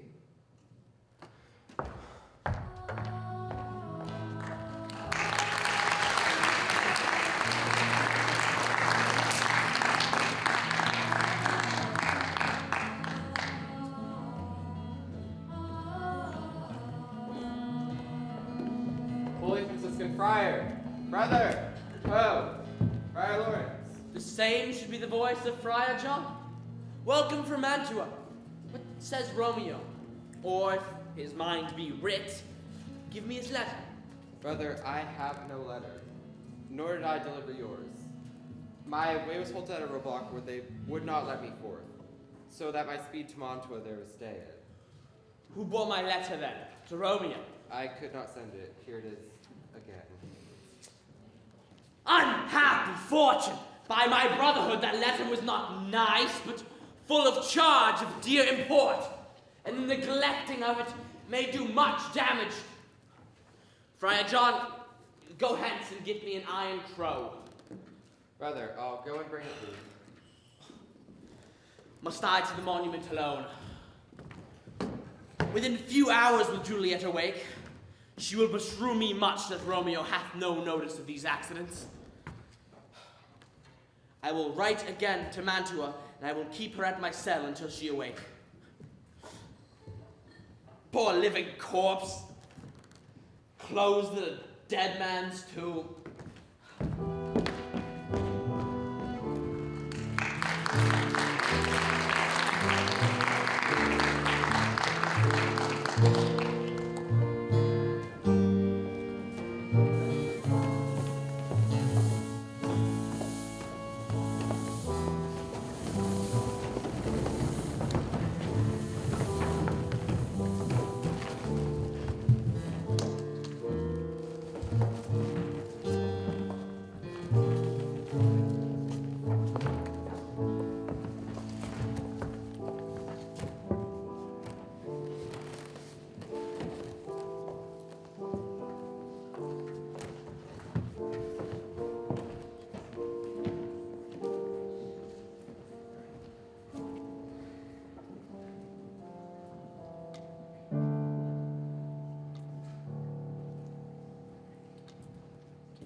Give me thy torch, boy. Hence, and stand aloof. Yet put it out, for I would not be seen. Under yon yew tree lay thee all along, holding thine ear close to the hollow ground. So shall no foot upon the churchyard tread, but thou shalt hear it. Whistle then to me as signal that thou hearest something approach. Give me those flowers. Do as I bid thee. Go! I am almost afraid to stand alone here in the churchyard. Yet I will adventure. Oh, Juliet, with flowers thy bridal bed I'll strew. The boy gives warning, something doth approach. What cursed foot wanders this way tonight to cross my obsequies and true love's right? What, with a torch? Muffle me night a while. Hold. Take this letter. In the morning, see thou deliver it to my lord and father. Give me the torch. I pray that whene'er thou hearest or seest, stand all thou jealous, must return to crying, what shall I intend to do? By heaven, I shall tear thee joint by joint, and strew this hungry churchyard with thy limbs. I will be gone, sir. It's not troubling you. So shalt thou show me friendship. Take that out.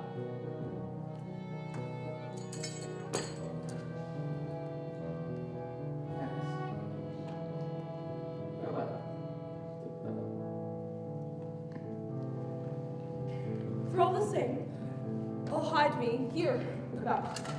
His looks I fear, his intents I doubt. Thou detestable maw, thou womb of death gorged with the dearest morsel of the earth. Thus, I enforce thy rotten jaws to open, and in despite, I'll cram thee with more food. This is that banished haughty Montague that murdered my love's cousin.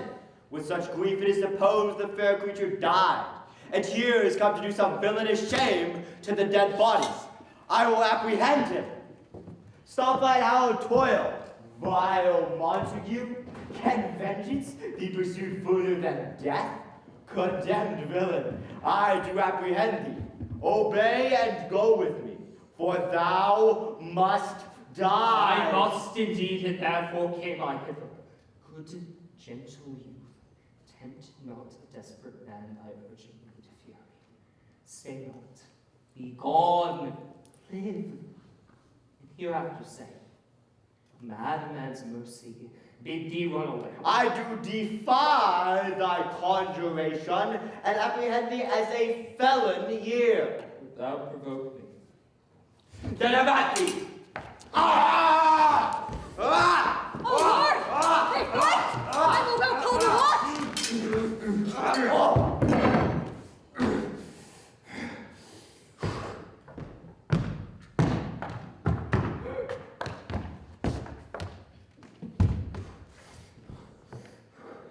Oh, I am slain. If thou be merciful, open the tomb. Lay me near Juliet. Let me peruse his face. Mercutio's kinsman, the noble County Paris. What said my valet when my tossed soul did not entertain him as we rode? I think he told me Paris should have married Juliet.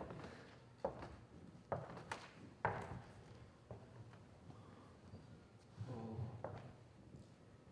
Here lies Juliet. Her beauty makes his vault a feasting presence, full of life. Oh, my love, my wife, death that have soaked the honey of thy breath have had no power yet upon thy beauty.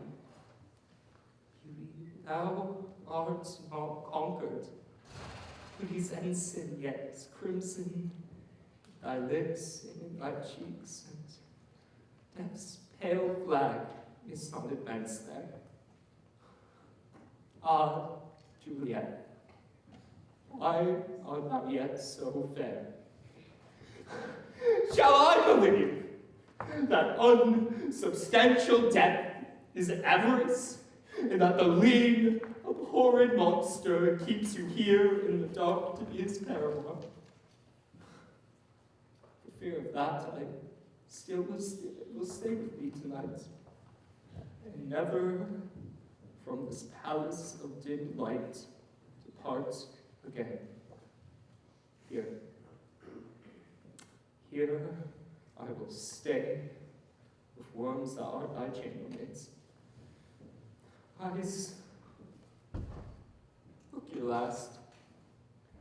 Hands, take your last embrace. And lips, seal for righteous kiss dateless bargain to engrossing death.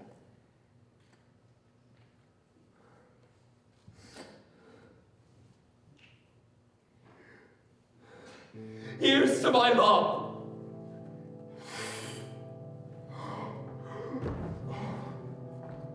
True apothecary. Oh, I drunk so quick.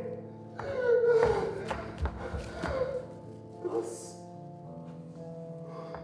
the kiss. I.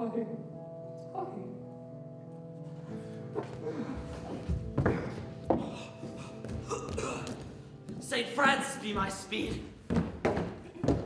How oft tonight have my weary feet stumbled at graves? Who goes there? Here's one, a friend. How does he knows he will? Blessed be upon you. Tell me, good my friend, what light is that which vainly lends its light to the grobs and eyeless skulls? As I discern it, burneth in the Capule's monument. It doth so, holy sir. And there's our master, the one that you love. Who? Romeo. How long has he been there? Full half an hour. Come, we must to the vault. No, I dare not. Romeo knows not that I'm gone hence. Fine, I will go alone. Much afeard am I for some ill, unthrifty thing. What blood is this which stains the stony entrance of the sepulchre? Oh, pale.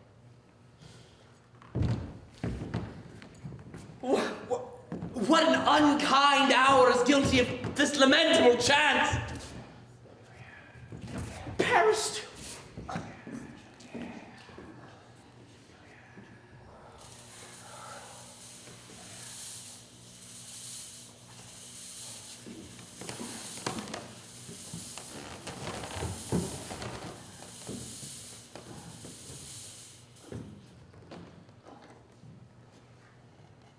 Where is my lord? I do remember well where I should be, and there I am. Where's my Romeo? Romeo? Oh, Juliet. Oh, comfortable friar. Where's Romeo? Lady, come from your nest of death, contagion and unnatural sleep. A greater power than we can contradict have thwarted our intents. But please stay not to question, for the watch is coming. Come, go, good Juliet. I dare no longer stay. Go! Get thee hence, for I will not away! I can no longer stay. I can no longer stay. What's here? A cup close in my true love's hands.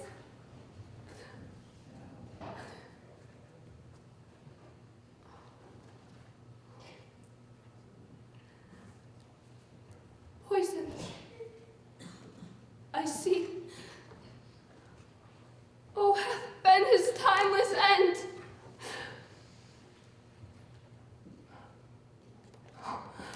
Oh, churl! Drunk all and left me no friendly drop to help me after.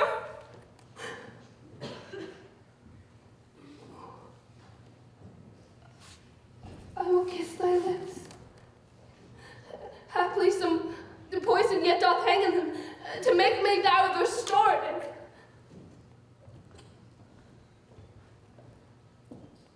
Oh, thy lips are warm.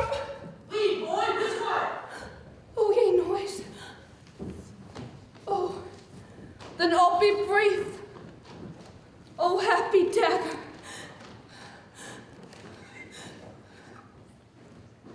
This is thy sheath.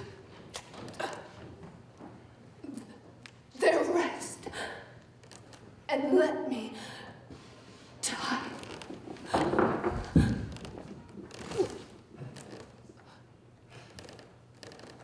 What fear is this which startles in our ears?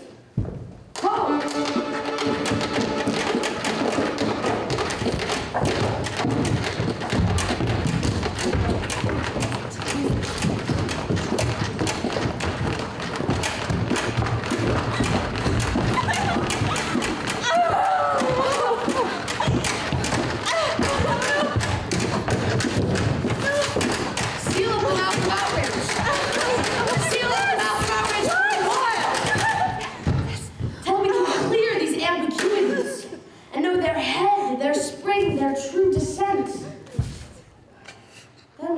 I be general of your woes.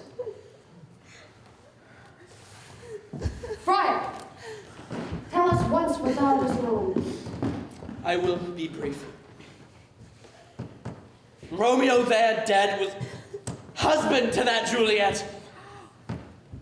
And that Juliet, his faithful wife. I married them, and their stolen wedding's day was Tybalt's doomsday, which banished the new-made bridegroom from the city. For that Juliet pined, not for Tybalt. 'Twas a sleeping potion I gave Juliet, which wrought on her the form of death. This letter doth make good the friar's words. Their course of love, the tidings of their death, that he did buy a poison and come here to die, to lie with Juliet.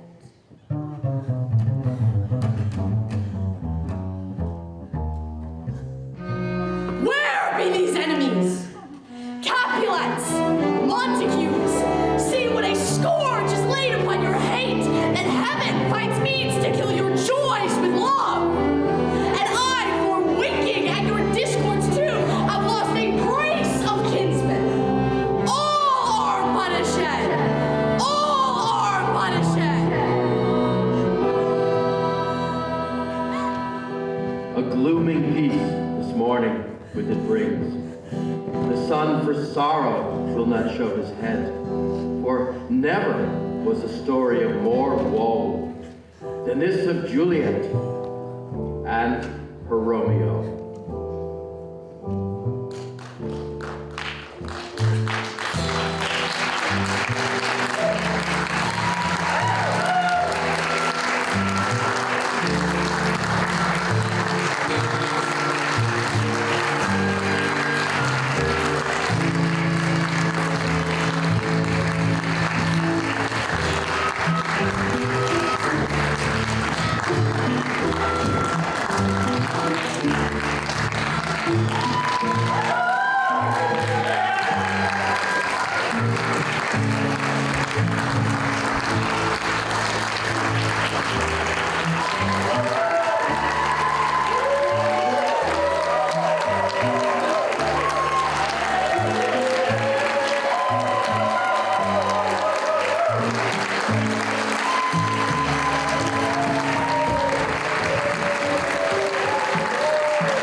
Helps bring this all to life, and we are so thankful that you are here with us and have done this beautiful project. And we have a present that we want to give you right here, and thank you.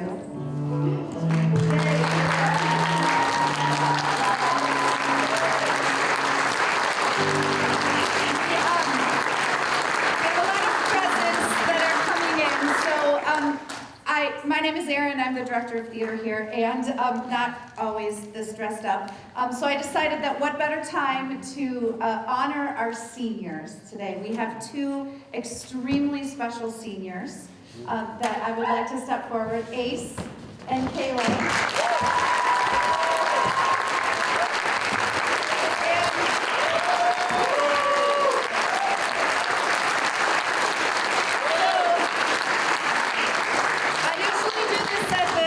senior awards ceremony, but I thought I'm wearing a really great outfit, so I thought I would do it now. And what a wonderful crowd to do this in front of. We have this wonderful tradition of giving away stars to our seniors. And these two seniors are our senior stars for this year, plus they are in the Stage 32 Hall of Fame because they are amazing. They work on stage, they work behind the scenes, they mentor the middle school students, they play instruments, they do tech, they do it all, and they are both going into arts education.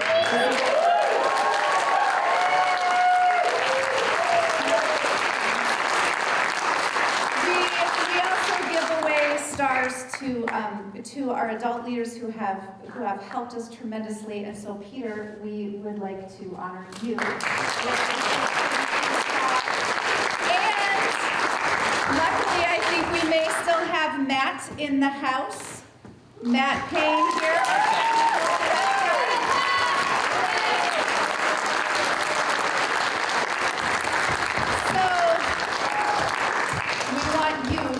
Star as well, because Matt has been with us for the past couple of years and really brought us to this next level that we're so fortunate. And so we're going to give away some flowers, and then the cast and crew is going to stay for strike a little bit. So parents and caregivers, you can sit tight, you can hang out, and thank you so much for coming and being with us for our family.